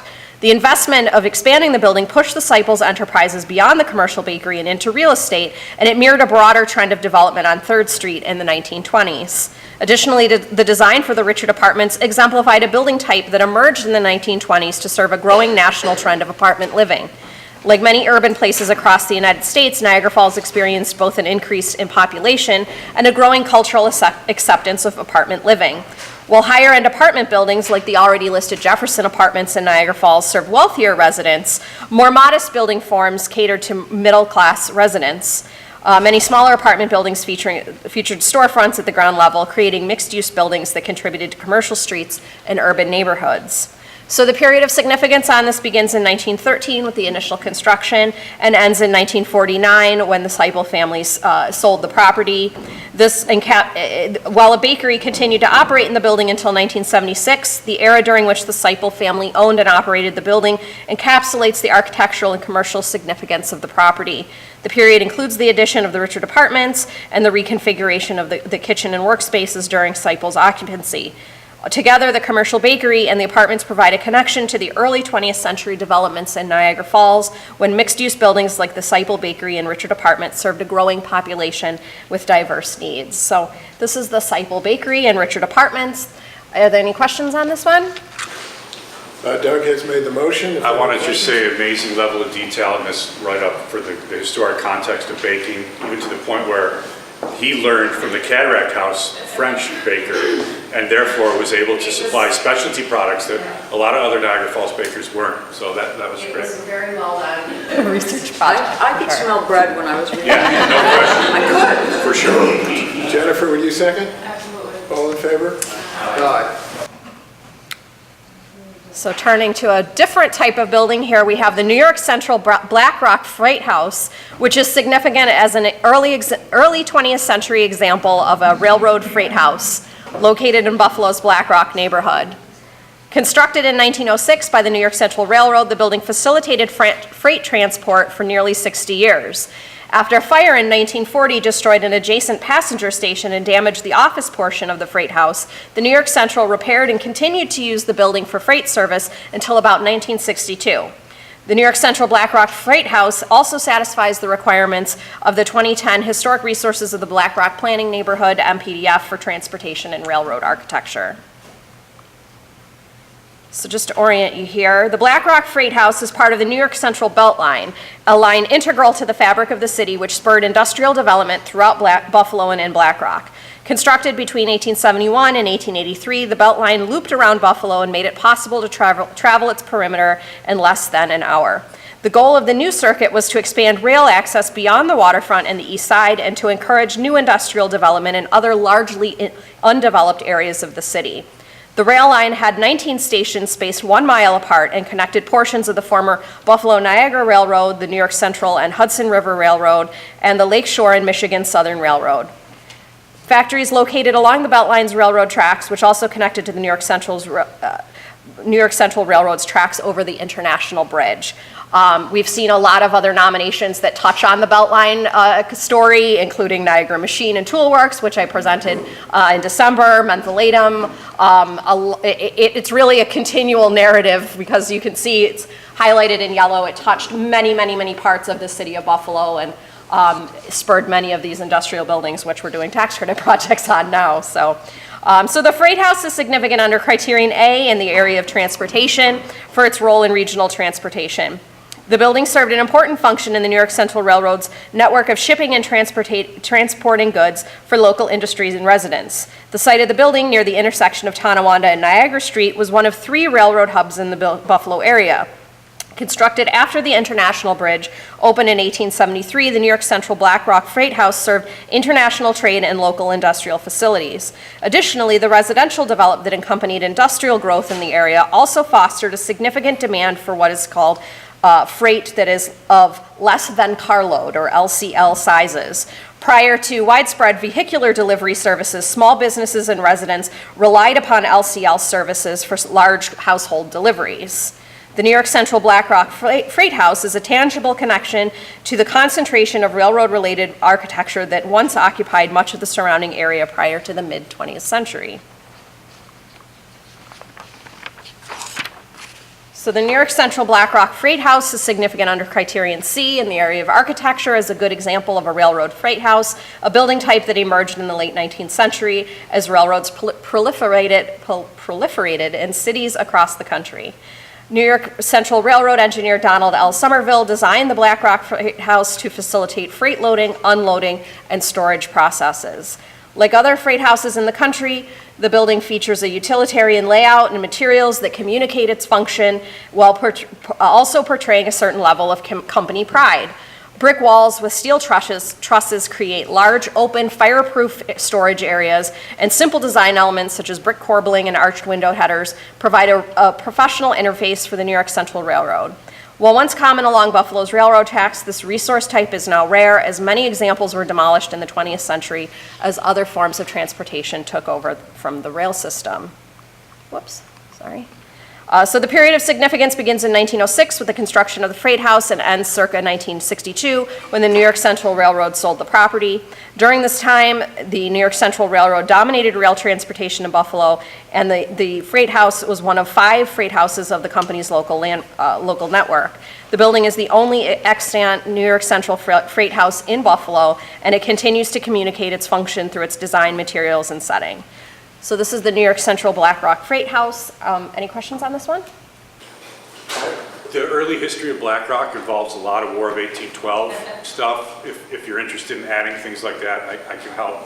This is actually within the boundaries of the Battle of Skidjackwin Creek Bridge, which was a pretty important battle in the War of 1812. I don't know. A lot of that information is covered in the MPDF, which provides a huge context document for the development, the activities of Black Rock. So because we have that context established, we sort of focused more on the rail history and kept it kind of pertinent to this particular building, but yes. Are there any sites that would still retain integrity, Doug? I'm actually doing a American Battlefield Protection Project in this project. Yeah, we're in the process of looking for that right now. Well, we could add archaeological sites that met the criteria, for sure. Jay's To the made MPDF. a motion. Doug, do you want a second? Please. All in favor? Aye. Okay, and last, we have the Buffalo General Electric Company complex, which is significant as an early and largely intact electrical station in Buffalo. It's constructed overlooking the Niagara River in Canada between 1906 and 1923. We're actually looking here at the back of the building, which overlooks the Niagara River, and if you're standing taking this photo, then Canada is behind you. So the complex contains 3 contributing buildings, including Terminal Station B, which is at the center here, built in 1906, a service building, the building here to the south, built in 1922, and a garage here at the top, built in 1923. Also on the site is a modern group of towers which recently replaced the historic Metal Truss Tower. Terminal Station B and the towers are still used for transmitting electricity between Canada and the US. So the Buffalo General Electric Company complex is important for its association with the early development and transmission of electricity from Niagara Falls to the city of Buffalo at a time when this technology created a lasting impact that would forever change the region and the nation. The complex is significant under Criterion A in the area of industry for its contribution to the historical development and distribution of electricity in the city of Buffalo. The first terminal constructed to receive and distribute electricity was Terminal Station A, designed by Louise Bethune, and constructed further north of downtown, further on Niagara Street in 1896-98, which is highlighted in yellow. Station A soon became overwhelmed by demand for electric power, and Terminal Station B was constructed in 1906 to alleviate the increased demand, indicated on the map here with a star. That's approximately where it's located. So the terminal was constructed for the Cataract Power and Conduit Company, which received the electricity, and the Buffalo General Electric Company, which distributed it. Terminal B provided both alternate and direct current and 4 levels of service to the city of Buffalo: arc lighting, distant incandescent lighting, motor circuits, and incandescent lamps. The Buffalo General Electric Company was described as, quote, the most potent factor in Buffalo's industrial life. So, I hope this works. There we go. All right. Operating from its main station on Niagara Street, the Buffalo General Electric Company played a role that cannot be understated, since the illumination effects were not only one of the most memorable features of the Pan American Exposition of 1901, but proof of the general public that the water power from Niagara could successfully be harnessed and that the electricity could be utilized for more than just industry. So I just wanted to play this because it's neat. But this is 1901. This is the power coming from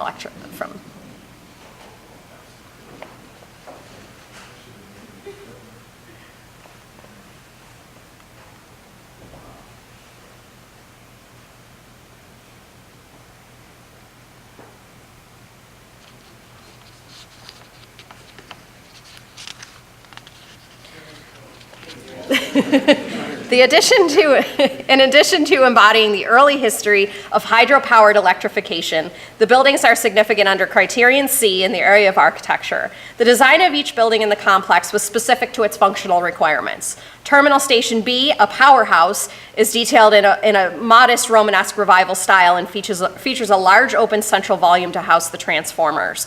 The height of the building was determined by the distance required for the crane suspended from the ceiling just below the roof to lift and move the transformers one over the other. The adjacent bays, which were divided into 3 floors, housed machines necessary to receive and transmit the electricity. The service building to the south features large openings on the first floor along the east elevation that served as truck loading bays. On the floors facing east towards Bastille Avenue, there were offices, and the wood sash windows on the Bastille Avenue elevation reflect the office function behind, while the secondary elevations facing west, north, and south featured large industrial sash windows that allowed light into the large open-plan storage spaces. The garage building, necessary to house the growing fleet of repair trucks and repair and equipment trucks, reveals its concrete structural system on the exterior with the concrete frame of the ramp accessing the second-floor garage visible on its south elevation. The period of significance begins with the construction of Terminal Station B in 1906 and ends in 1941 when the Buffalo General Electric Company started selling off some of the peripheral buildings, and it no longer really held together as a historically functional complex for electricity. But the Buffalo General Electric Company complex tells the story of producing and transmitting hydroelectric power between Niagara Falls on both sides of the Canadian border and Buffalo, New York. The construction of Terminal Station B and its associated service buildings physically and symbolically merged the various companies in Canada and the United States, as it allowed for a continuous loop of transmission of electricity binationally. I do want to point out we have a letter of objection from the owner of Terminal Station B, which is National Grid. Like I said, it's still in operation, but the other 2 buildings, which are under separate ownerships, we have support from both other owners, so we do have 66% of our owners in support of the nomination. So, any questions on this one? Any contemplation of a higher level of significance? I would say it's possible. It's being explored.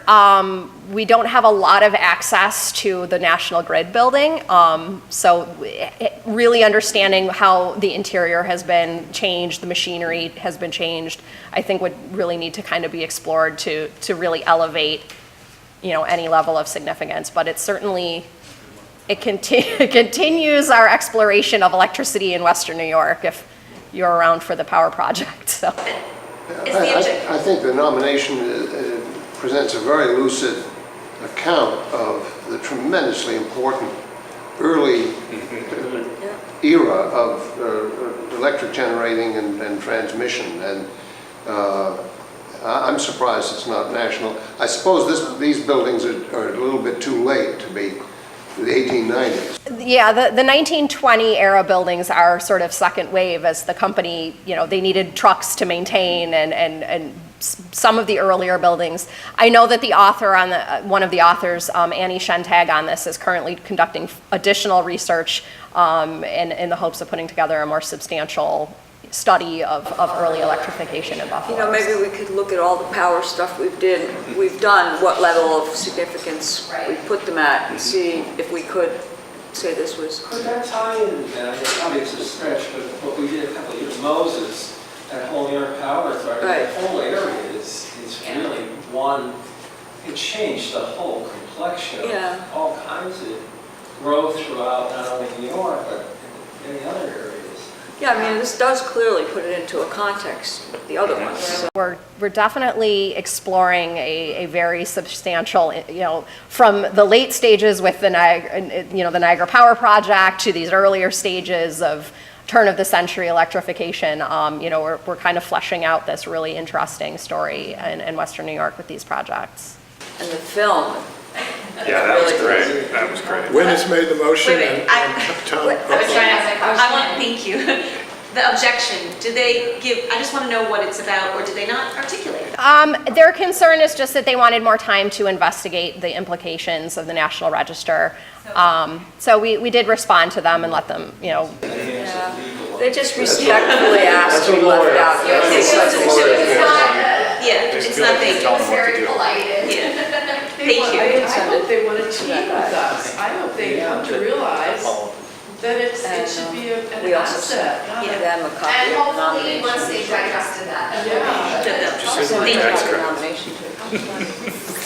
Okay, Wynn has made the motion, Tom has seconded, and if there are no more questions, all in favor? Aye. Thank you.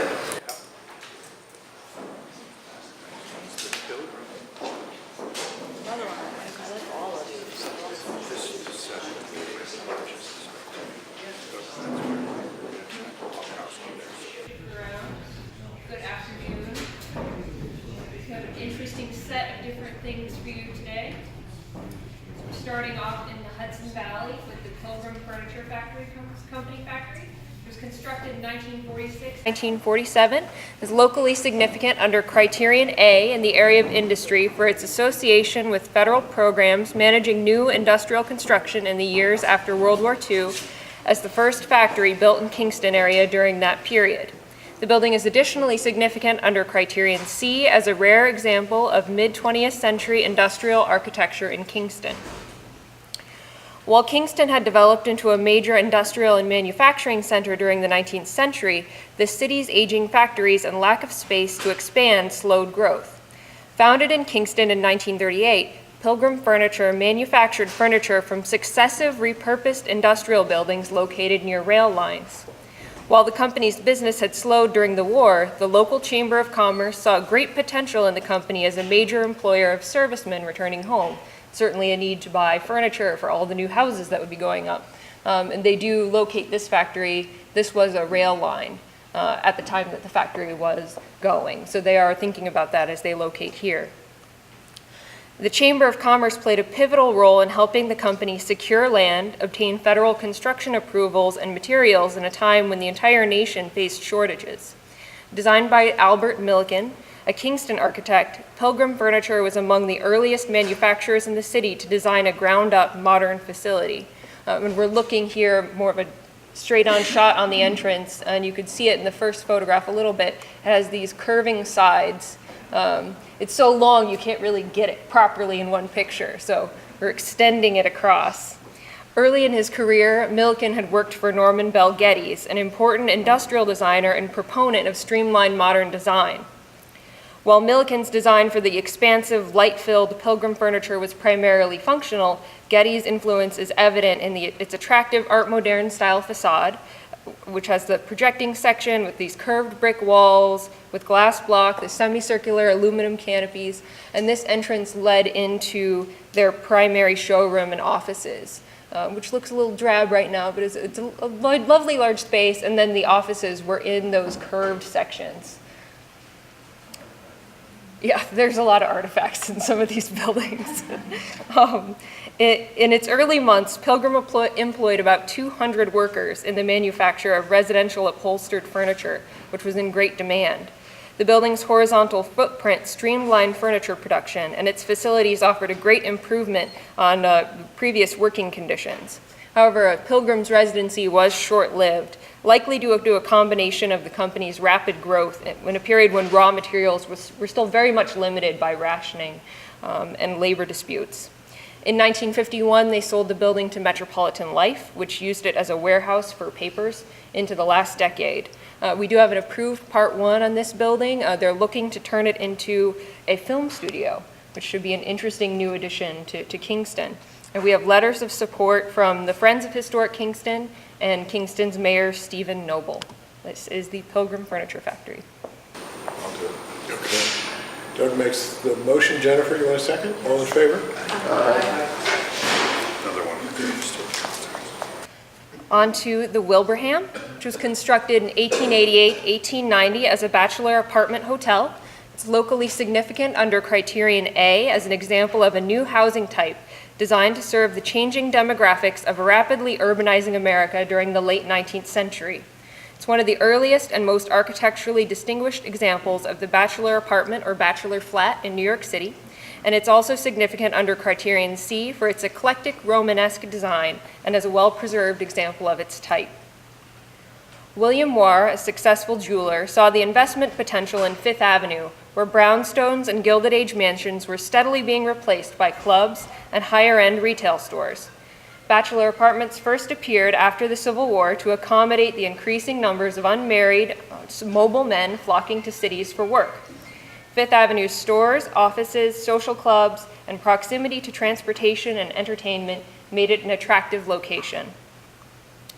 Moore commissioned New York City firm of David and John Jardine to design the massive Romanesque-inspired building, which is lightened by cast iron columns and ornate carved brownstone details.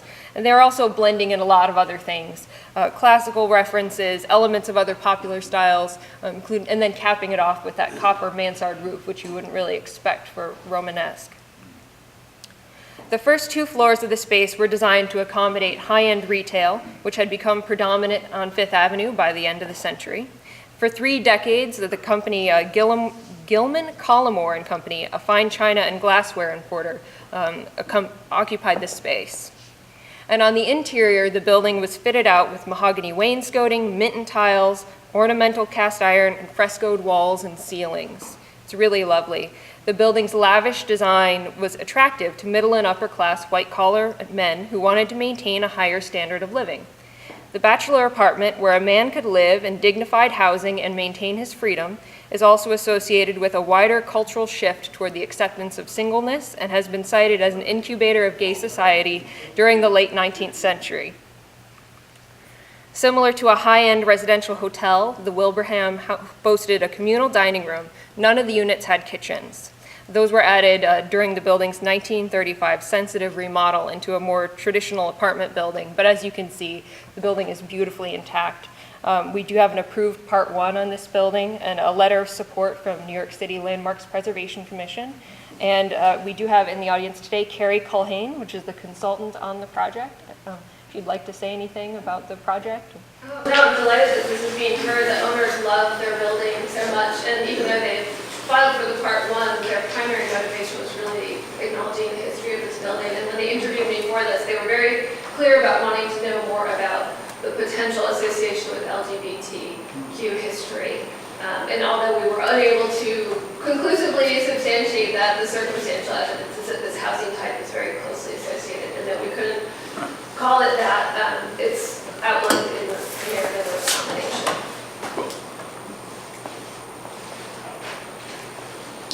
Okay. We had Wint, I think, was first. Yep. Jay might have been second. Yes. So a lot of hands went up. All in favor? Aye. On to the first of my series of big, complicated properties this round. This one I just fell in love with right away. This is the Sisters of St. Joseph Mother House in Brentwood.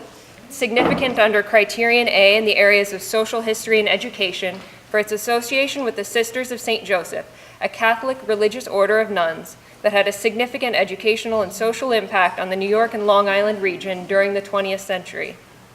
The property is also significant under Criterion C in the area of architecture for its remarkable collection of architectural resources, including its intricately designed Romanesque and Byzantine Revival Sacred Heart Chapel, its Spanish Colonial Revival Central Complex, late 19th century cottages, and mid-20th century residences, offices, and hospital facilities that reflect the growth of the Sisters of St. Joseph campus during the 20th century. And sort of to the question about contributing and non-contributing buildings, this one's a funny one, where all of this central complex evolved over time, but we have to count it as one, because it's all internally connected. And so there's like a little house with a garage that gets us 2 non-contributing buildings all along Brentwood Road, and we have this massive, amazing complex that ends up just being one. So it's one of those shades of gray.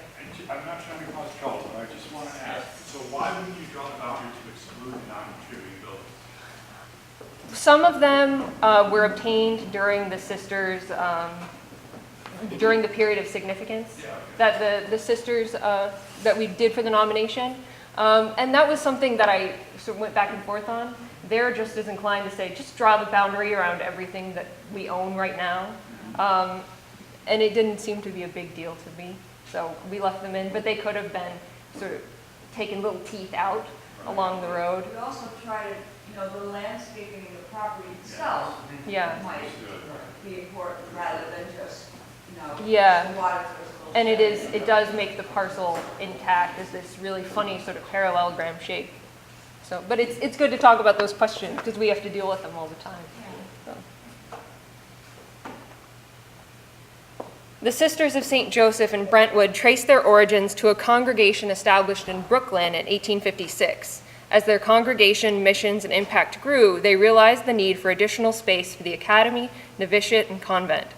For her role in leading the congregation through a period of dramatic growth and change, we are additionally nominating the property under Criterion B for its association with Mother Mary Lewis, the General Superior of the congregation from 1892 through her death in 1932. Mother Mary Lewis provided a powerful example of a female leader, overseeing the near tripling of the size of the congregation, founding over 32 schools, 2 colleges, 2 hospitals, and guiding the development of the large-scale Mother House property in Brentwood. They still love her today.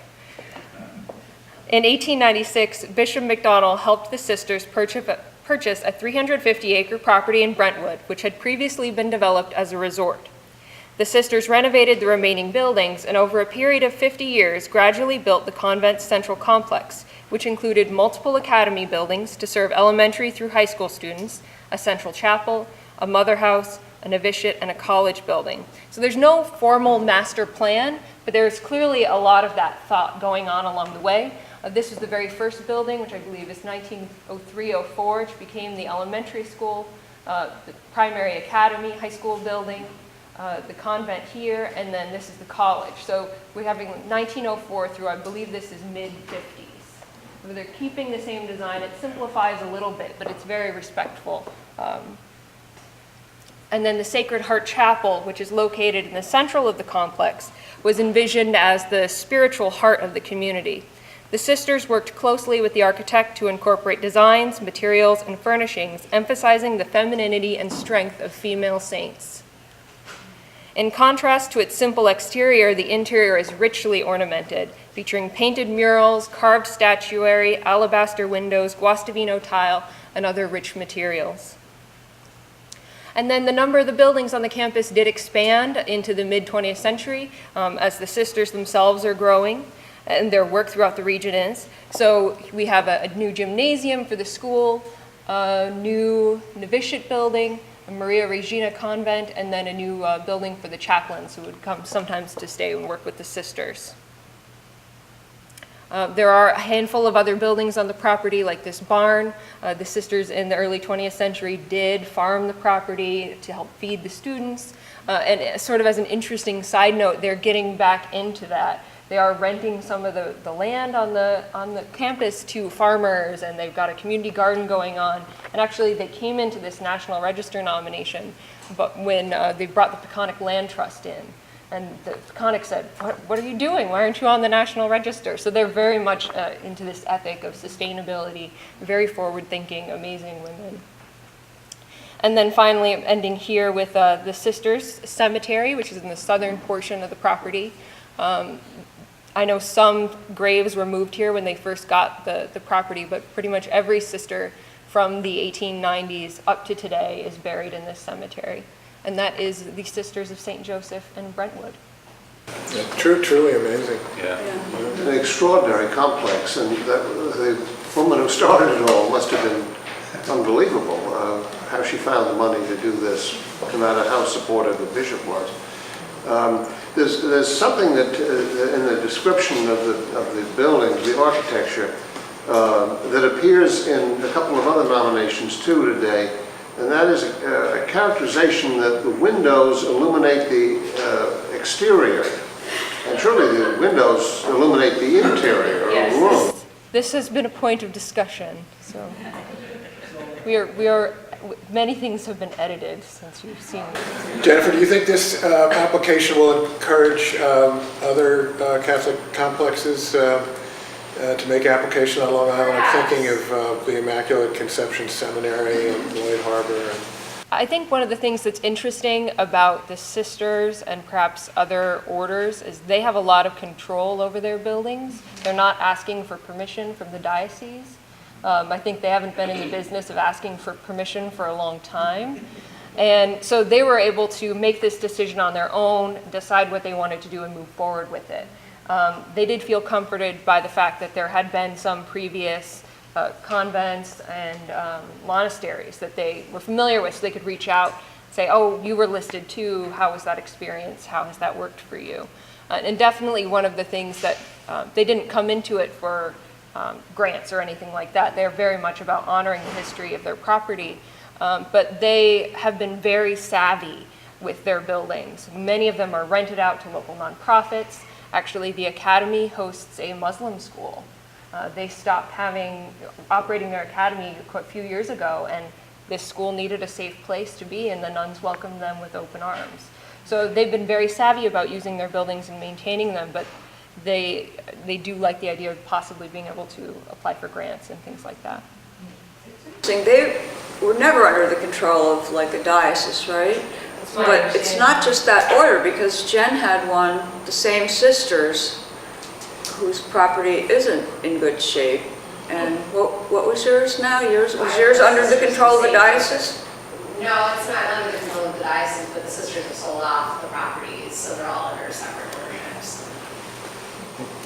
I know in the Hudson Valley there are some religious orders, Catholic religious orders that make a point of saying we are not under the Cardinal's thumb. We answer to Rome, and Rome is sympathetic with our commitment to our resource or something.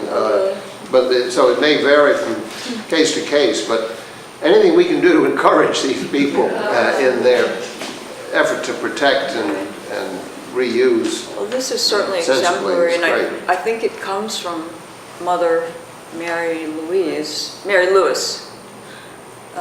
She certainly sets an example for leadership. I will move it, and we have Kristen seconding it, so all in favor? Aye. Onto a different kind of complex.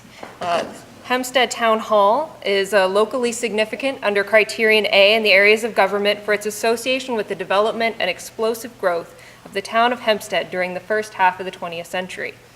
Hempstead Town Hall is additionally significant under Criterion C in the area of architecture as an example of an interconnected complex of colonial revival and modern buildings and landscapes, reflecting changes in fashion for civic buildings, as well as the town's perception of itself over time. And I'm so glad they have a town drone they could just send up and get these pictures for us. The town of Hempstead's first town hall was established in 1879 on this site, but it quickly became insufficient for the town, which grew rapidly after the creation of Nassau County in 1898. After issuing an invitation for plans, the town hired architect Stuart Wagner to design and build a brick colonial revival town hall in 1918. By applying this style to the new seat of government, the town reflected its pride in its own colonial history as a foundation to lead it into the future. And he did a beautiful job of extending the style into the interior. This is the entryway, and then up the stairs you see here takes you to the second floor, which is the town board meeting space. So his building is this in the middle, and it was designed very carefully to be able to expand because the town knew that that would be necessary. They were at the forefront of suburban development in Nassau County, and Hempstead's population increased from 70,000 in 1920 to 259,000 only 20 years later. Wagner's design left room for those additions, and those wings, which matched the original stylistically, were added in 1929 and 1950. After the town board rejected Abraham Levitt's proposal to build a large-scale suburban development in 1947, Town Hall was swamped by veterans and supporters of the project. In the face of this support, the town board reversed its decision, increasing the fever pitch of suburban construction in the town. By 1960, the town's population had increased tenfold in only 40 years. Old Town Hall, even with its additions, was bursting at the seams, and the building's traditional backward-looking style perhaps felt inappropriate to a town that was heading into the future at an unprecedented speed. In 1964, the town hired Richard J. Heidelberger to create a design that would incorporate Old Town Hall, which you can see right there in the background, into a new civic complex. His design included a large new town hall, town meeting pavilion, a modern plaza, and an expanded parking lot. Built between 1966 and 68, these buildings designed in modern styles looked very consciously toward the future. The town meeting pavilion, I think, is just a lovely little building on the human scale, expressionistic, very welcoming environment, separate from the town offices. And you can't quite see it in this picture, but there's an early sort of glassed-in room where mothers can go with their crying children and still watch the town meeting. Everyone in the town who I spoke to really loves this space. And it's connected to the main town office building by this glass connector. And the office building, sort of in contrast with the meeting hall, it's very large, efficient, functional, clean lines, inexpensive concrete construction. And then right on the interior, there's this nice contrasting richness, which reminds me a little bit of Empire State Plaza, all of the marble. But we have marble and brass screens, so you have this impressive entryway into the new building. The completed complex, which is celebrating its 50th and 100th anniversaries this year, encompassed a vision for the future of New York's most highly populated town that both built upon its past and looked toward its future. And that's Hempstead Town Hall. I was a little surprised that they didn't supply more early pictures of the first building, construction pictures. There are many postcard views. They actually have the most amazing town archive in the basement. So they've given me scans of all sorts of things and much more. You could have a whole book of Hempstead Town Hall in all its various iterations. So we were more sparing in the historic photographs, yes. How does the fountain fit in? Is that just part of the site? It's part of the plaza, the little pool fountain there. Yeah, that plaza was designed in the 66, 68 period to help connect everything all together. I think Jack Waite had a hand in restoring, to the extent that needed it, the original building here a few years ago. Yeah, they're very proud of that. They actually came to me initially, they just wanted to list Old Town Hall. And I said, well, it's connected to New Town Hall, and New Town Hall is pretty sweet too, so just do it all at once. Yeah, I love this. It's so huge for a town. You know, I've done town halls that are like, you know, like one bay. Well, like Spencertown, a little, yeah, tiny little stone building. Probably bigger than most county seats. Really? Yeah. Mighty town of Hempstead. I know the architect's son, so I guess I will move it. Yeah. And Second. Second, all in favor? Thank you. All right. So on to Mitchell Air Base and Flight Line, which is significant at the national level in the area of military history, for its role as the premier military air base and airfield on the East Coast during the first half of the 20th century and for its critical role during World War II. Decades before it became the most strategic airfield on the eastern seaboard, Mitchell Field was the site of early technical and physical breakthroughs in aviation. Early in the 20th century, the Hempstead Plains flat landscape, prevailing winds, and proximity to New York City attracted early aviation pioneers. Established during World War I, Mitchell Field became a hub of record-breaking military and private aviation activity. The field's current built environment reflects its formalization into the East Coast's most important air base in the decades before World War II. In 1928, the Army began a multi-year campaign to make Mitchell Field a permanent base. By 1932, Mitchell sported new hangars, operations buildings, a military housing complex, and typical base amenities. After it became a permanent military base, the tradition of innovation continued. In 1938, Mitchell was the starting point for the first transcontinental nonstop flight for Army B-18 bombers. Mitchell Air Base and Flight Line is additionally significant under Criterion C at the state level in the areas of architecture and engineering as New York's first and primary intact example of an early 20th century national military base. The district is typical of the Army's first generation of permanent air bases constructed in strategic locations across the country, and which featured traditional military plans with parade grounds, standard building types, and regionally styled architecture. Mitchell Field's buildings, as you'll see, were primarily designed in the colonial revival style. And this picture is from 1942, and I believe onto the next slide, this will become very important, but for that period they had to construct many of these T buildings. This is the very last one that is left of these T buildings, temporary frame buildings to house staff.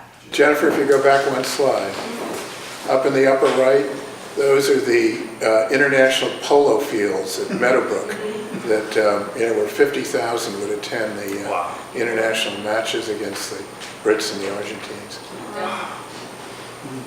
Interesting area. Yeah, right. So this is the last of those, one of those temporary buildings which were built to house new arrivals after the population expanded so dramatically at the base. So the base remains very intact, and it has all the different types of buildings that were needed to serve the population and for the base to function efficiently. So I'm going to run through some of those over the next few slides as I keep talking about the history. This, of course, is an example of some of the more industrial, railroad-serving architecture to bring things into the base. And here, these are the operations buildings right off of the main parade ground. The key Army Air Force installation during World War II and the Cold War, Mitchell was home to the headquarters of the 1st Air Force, the Northeast District, and the Air Force Reserve. All aspects of strategy, defense, research, and the training of new aviators were directed from Mitchell Field. Anti-submarine patrols left from the base, and a fighter wing was maintained to protect New York City's airspace. These are some of the amenity buildings, gymnasium, clubs, pool house. The field served as the primary embarkation point for military personnel leaving for the European theater. As the war progressed, Mitchell Field's hospital was expanded to enable it to serve as a triage center for all incoming casualties.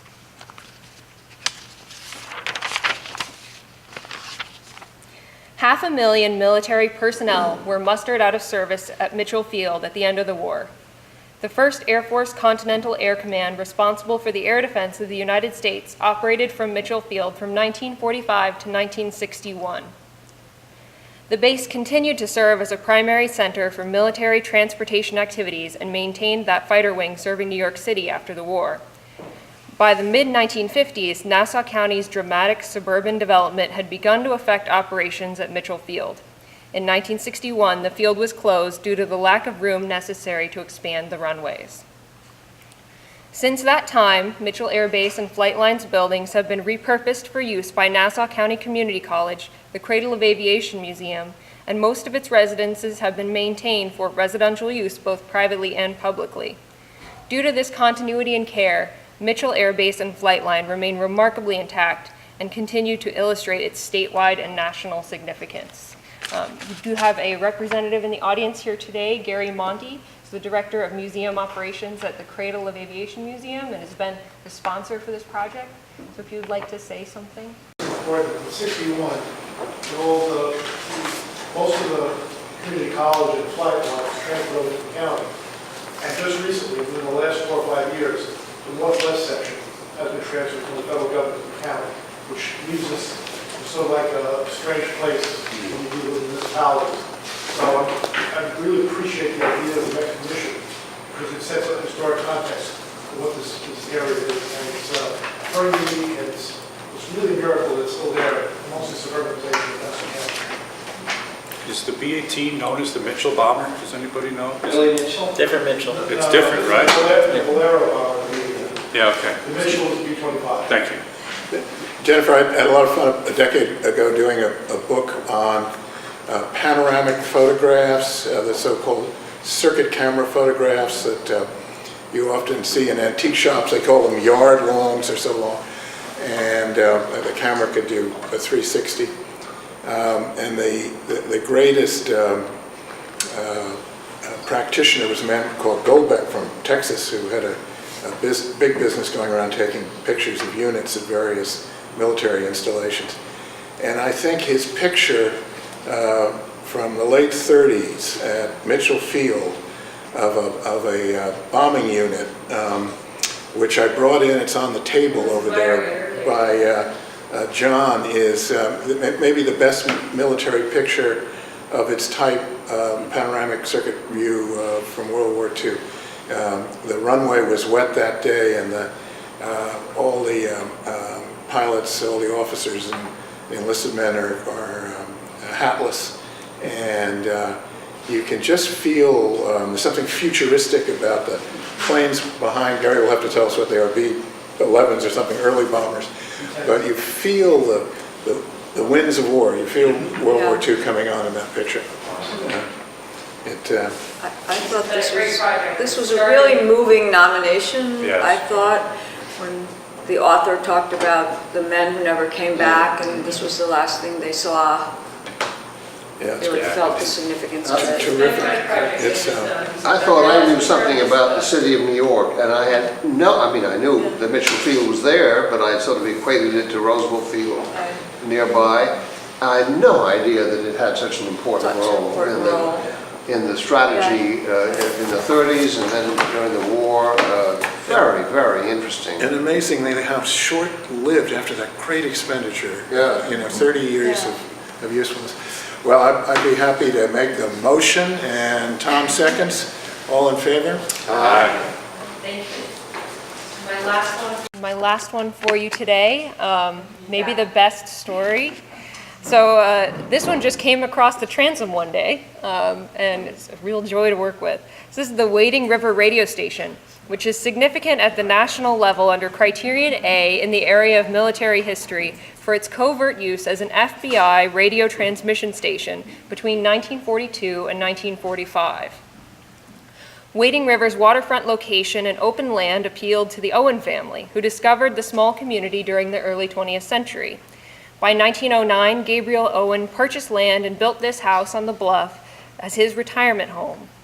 After Gabriel's death, his daughter Sarah continued living at the place. She stayed there till about 1940, and the property remained in the family but was mostly sitting vacant. And in 1942, Special Agent Robert Millen of the FBI approached them with an offer to rent their property. And I guess you don't say no when the FBI comes and asks you for your house. Due to its success in contributing to an effort to identify and arrest German spies, the location of an earlier secret radio station in Centerport had been compromised. Millen needed a new secret radio station on Long Island to replace it, when Jorge Mosquera, an Argentinian who had been coerced by Germany into spying and transmitting U.S. intelligence via radio, approached the FBI weeks later offering to be a double agent. After renting the old Owen place, Millen quickly got to work, installing Special Agent Donworth Johnson, his wife and infant child, and Clifford, an ill-tempered German Shepherd dog, at the house. Millen installed a radio antenna at the site in January 1942, concealing it in the trees along the bluff, and built the transmitters and other equipment needed for the station. To avoid local suspicion of the house's high electricity use, Millen also installed a power plant based on a Buick car engine in the basement. And while the equipment is long gone, the bolts used to anchor it in the concrete floor remain. That's where the generator was. In addition to Donworth, 3 other double agents, each manning a different operation, lived in the house. Johnson and his family stayed on the 2nd floor. The radio station, office, storage space, and quarters for the other agents were on the 3rd floor. To avoid suspicion, those agents remained at the house 24 hours a day, 6 or 7 days a week. Operating continuously from January 1942 to June 1945, the Wading River radio station played a critical role in several major counterintelligence operations, including the double-cross deception of Operation Bodyguard, which provided faulty information about Allied movements and plans leading up to D-Day, and Operation Bluebird, focused on the Pacific Theater. Soon after the FBI closed the station, the Episcopal Diocese of Long Island purchased the property for use as a summer youth camp. Until the Society of Former Special Agents of the FBI honored the house in 2014, the 70th anniversary of D-Day, its important role in World War II had all been but forgotten, and the diocese is now delighted to honor the building's history. And we do have a letter of support from the Society of Former Agents of the FBI, so that's a first. So I give you Wading River.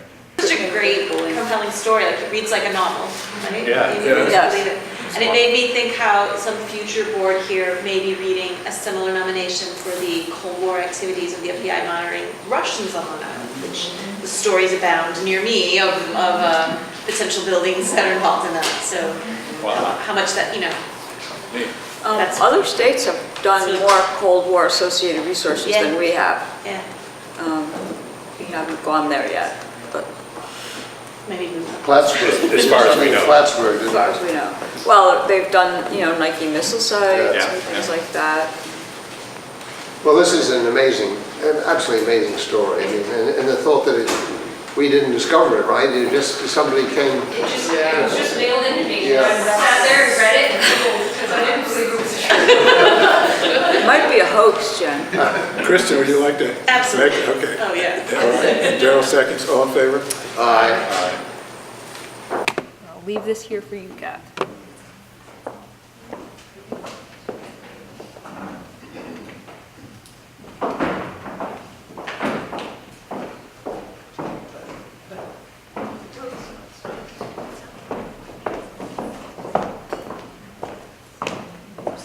Okay, I'm presenting this one because everyone knows how much I love hunting and skinning animals and other manly things.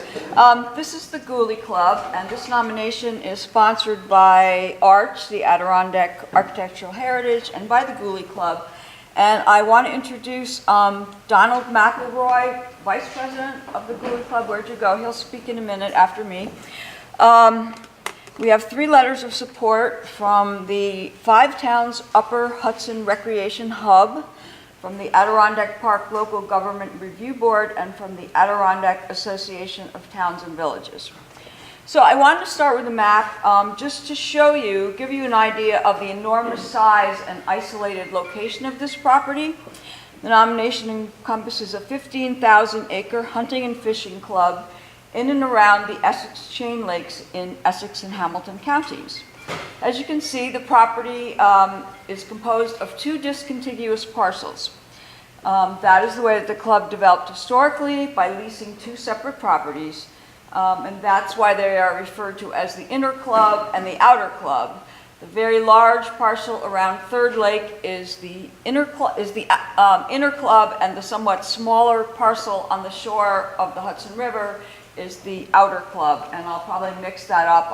I've tried not to say it a million times because it's not that important, but it is one club composed of 2 parcels.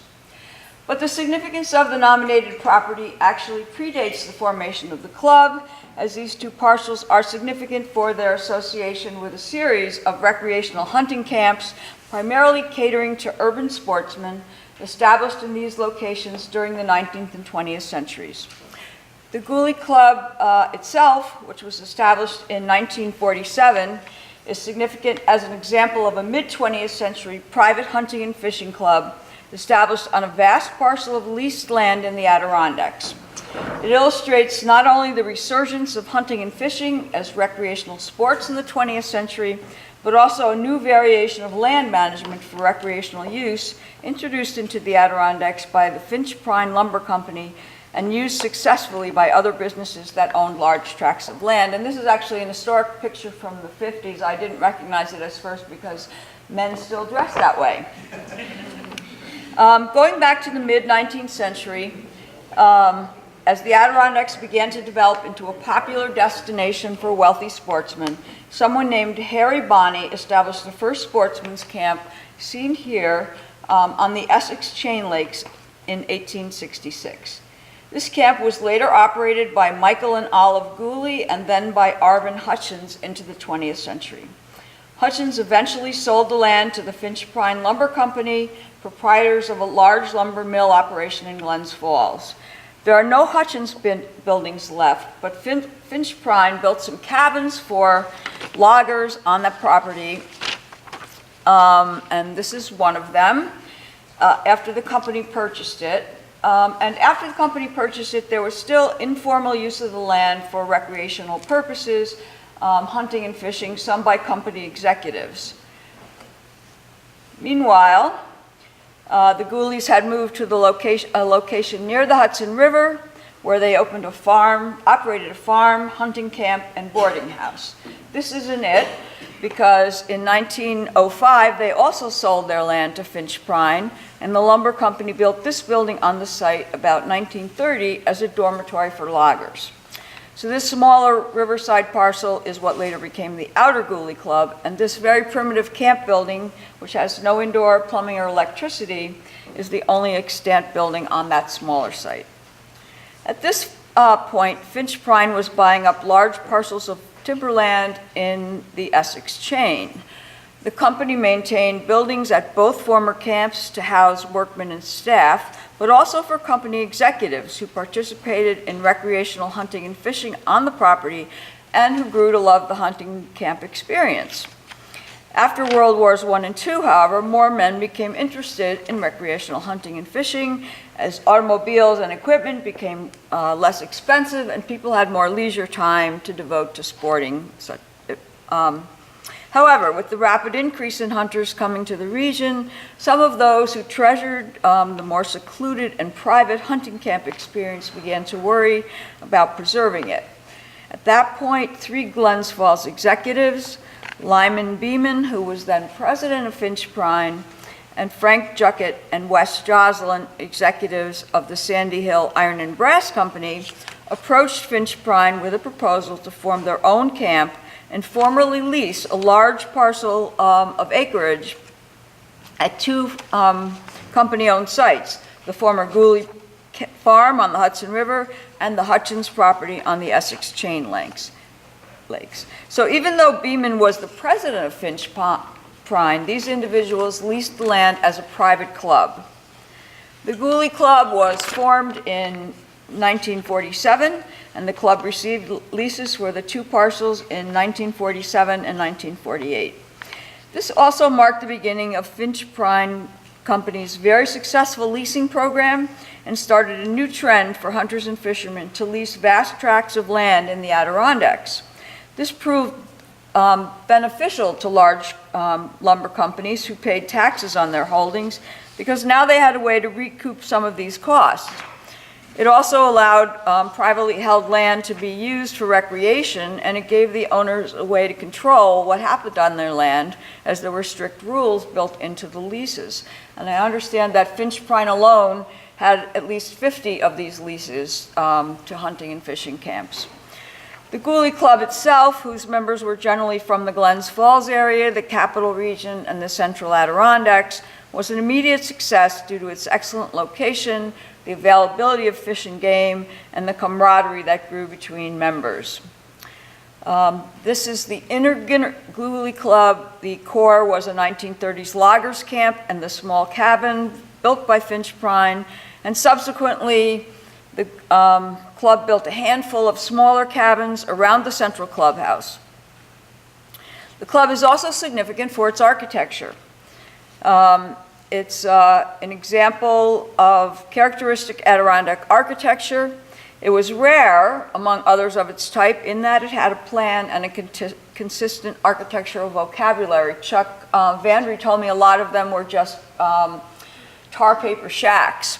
But this one, the rectangular wooden clubhouse angled along the edge of Third Lake, is characterized by rustic simplicity and features a steep gable roof with overhanging eaves and exposed rafters, as well as the waney edge siding that was widely used in camp buildings of the period. This use of forced materials and emphasis on basic comfort was extended to the interior, which features wooden floors, plank walls and ceilings, simple wooden trim, wood stoves, gas lighting, and open rafters. The frame cabins exemplify the Adirondack Camp vernacular building type as well, in their modest size and finishes, engaged porches, waney edge siding, and the salvaged use of windows and doors, and their open, simple interiors. These cabins share features with those built in state parks in this era, where the aim was also to provide minimal shelter in a natural setting. Built to be semi-permanent structures in an informal grouping, the complex is a rare surviving example of a 20th century hunting camp. The Gully Club is significant in recreation, social history, and architecture, and recalls a long tradition of recreational and cultural history in the Adirondacks. Are there any questions? Oh, no, I want to ask Mr. McElroy if he'd like to say something. Just very quickly, I want to thank especially Jennifer for all her work on this, her guidance, wise counsel, Stephen Engelhardt from the Adirondack Architectural Heritage Group, who really pointed us in the right direction here. But I made my first trip to the Gully Club in 1953, and have returned obviously any time since then. And I think the important point here is we carried on with the club a long tradition that started back in 1866 when Harv Bonney built the first camp there, carried on later by Arvin Hutchins and Byron Andrus, who had the informal agreement with Fitch Prine and later came on board as the first caretaker of the Gully Club. So certainly a long 152-year tradition of use for sporting purposes. And also, again, as Pat pointed out, this really was the first use of that recreational leasing concept, which I think contributed to much of the land in the Adirondacks owned by the lumber companies remaining undeveloped, because it gave them an opportunity to hang on to it, cover some of their costs, and again, provide recreational opportunities. So again, thank you so much. Thank you. Let me ask, as I understand it, this is property that Finch Prine sold to the Nature Conservancy, which then sold to the state. So it is in the Forest Preserve, but subject to a long-term lease to the Gully Club? Our lease terminates in September. Oh, not such a long term, but is it renewable under the terms? No, it is not. And so does this listing complicate life for the Adirondack Park Agency and the Environmental Conservation Department? I don't... We won't ask you to answer that question, but it's an interesting one just in terms of state policy. So I assume this has been designated wild forest then because of the improvements in it. This isn't wilderness. This is primitive, but there's also an administrative area. I see. Primitive, okay. The Inner and Outer Gully Clubs are actually subject to two different land classifications, and that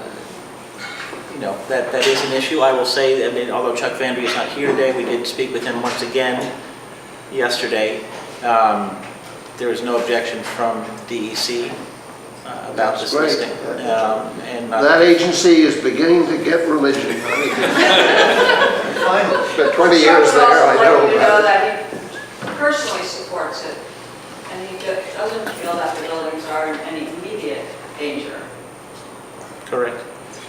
Okay, Tom made the motion, and we need a second. So we have, wait, one second. I guess, all in favor? Aye. And now we'll entertain a meeting, excuse me, A motion to adjourn. Okay, Doug makes the motion, and Jay seconds. All in favor? Lunch is served. Oh, good.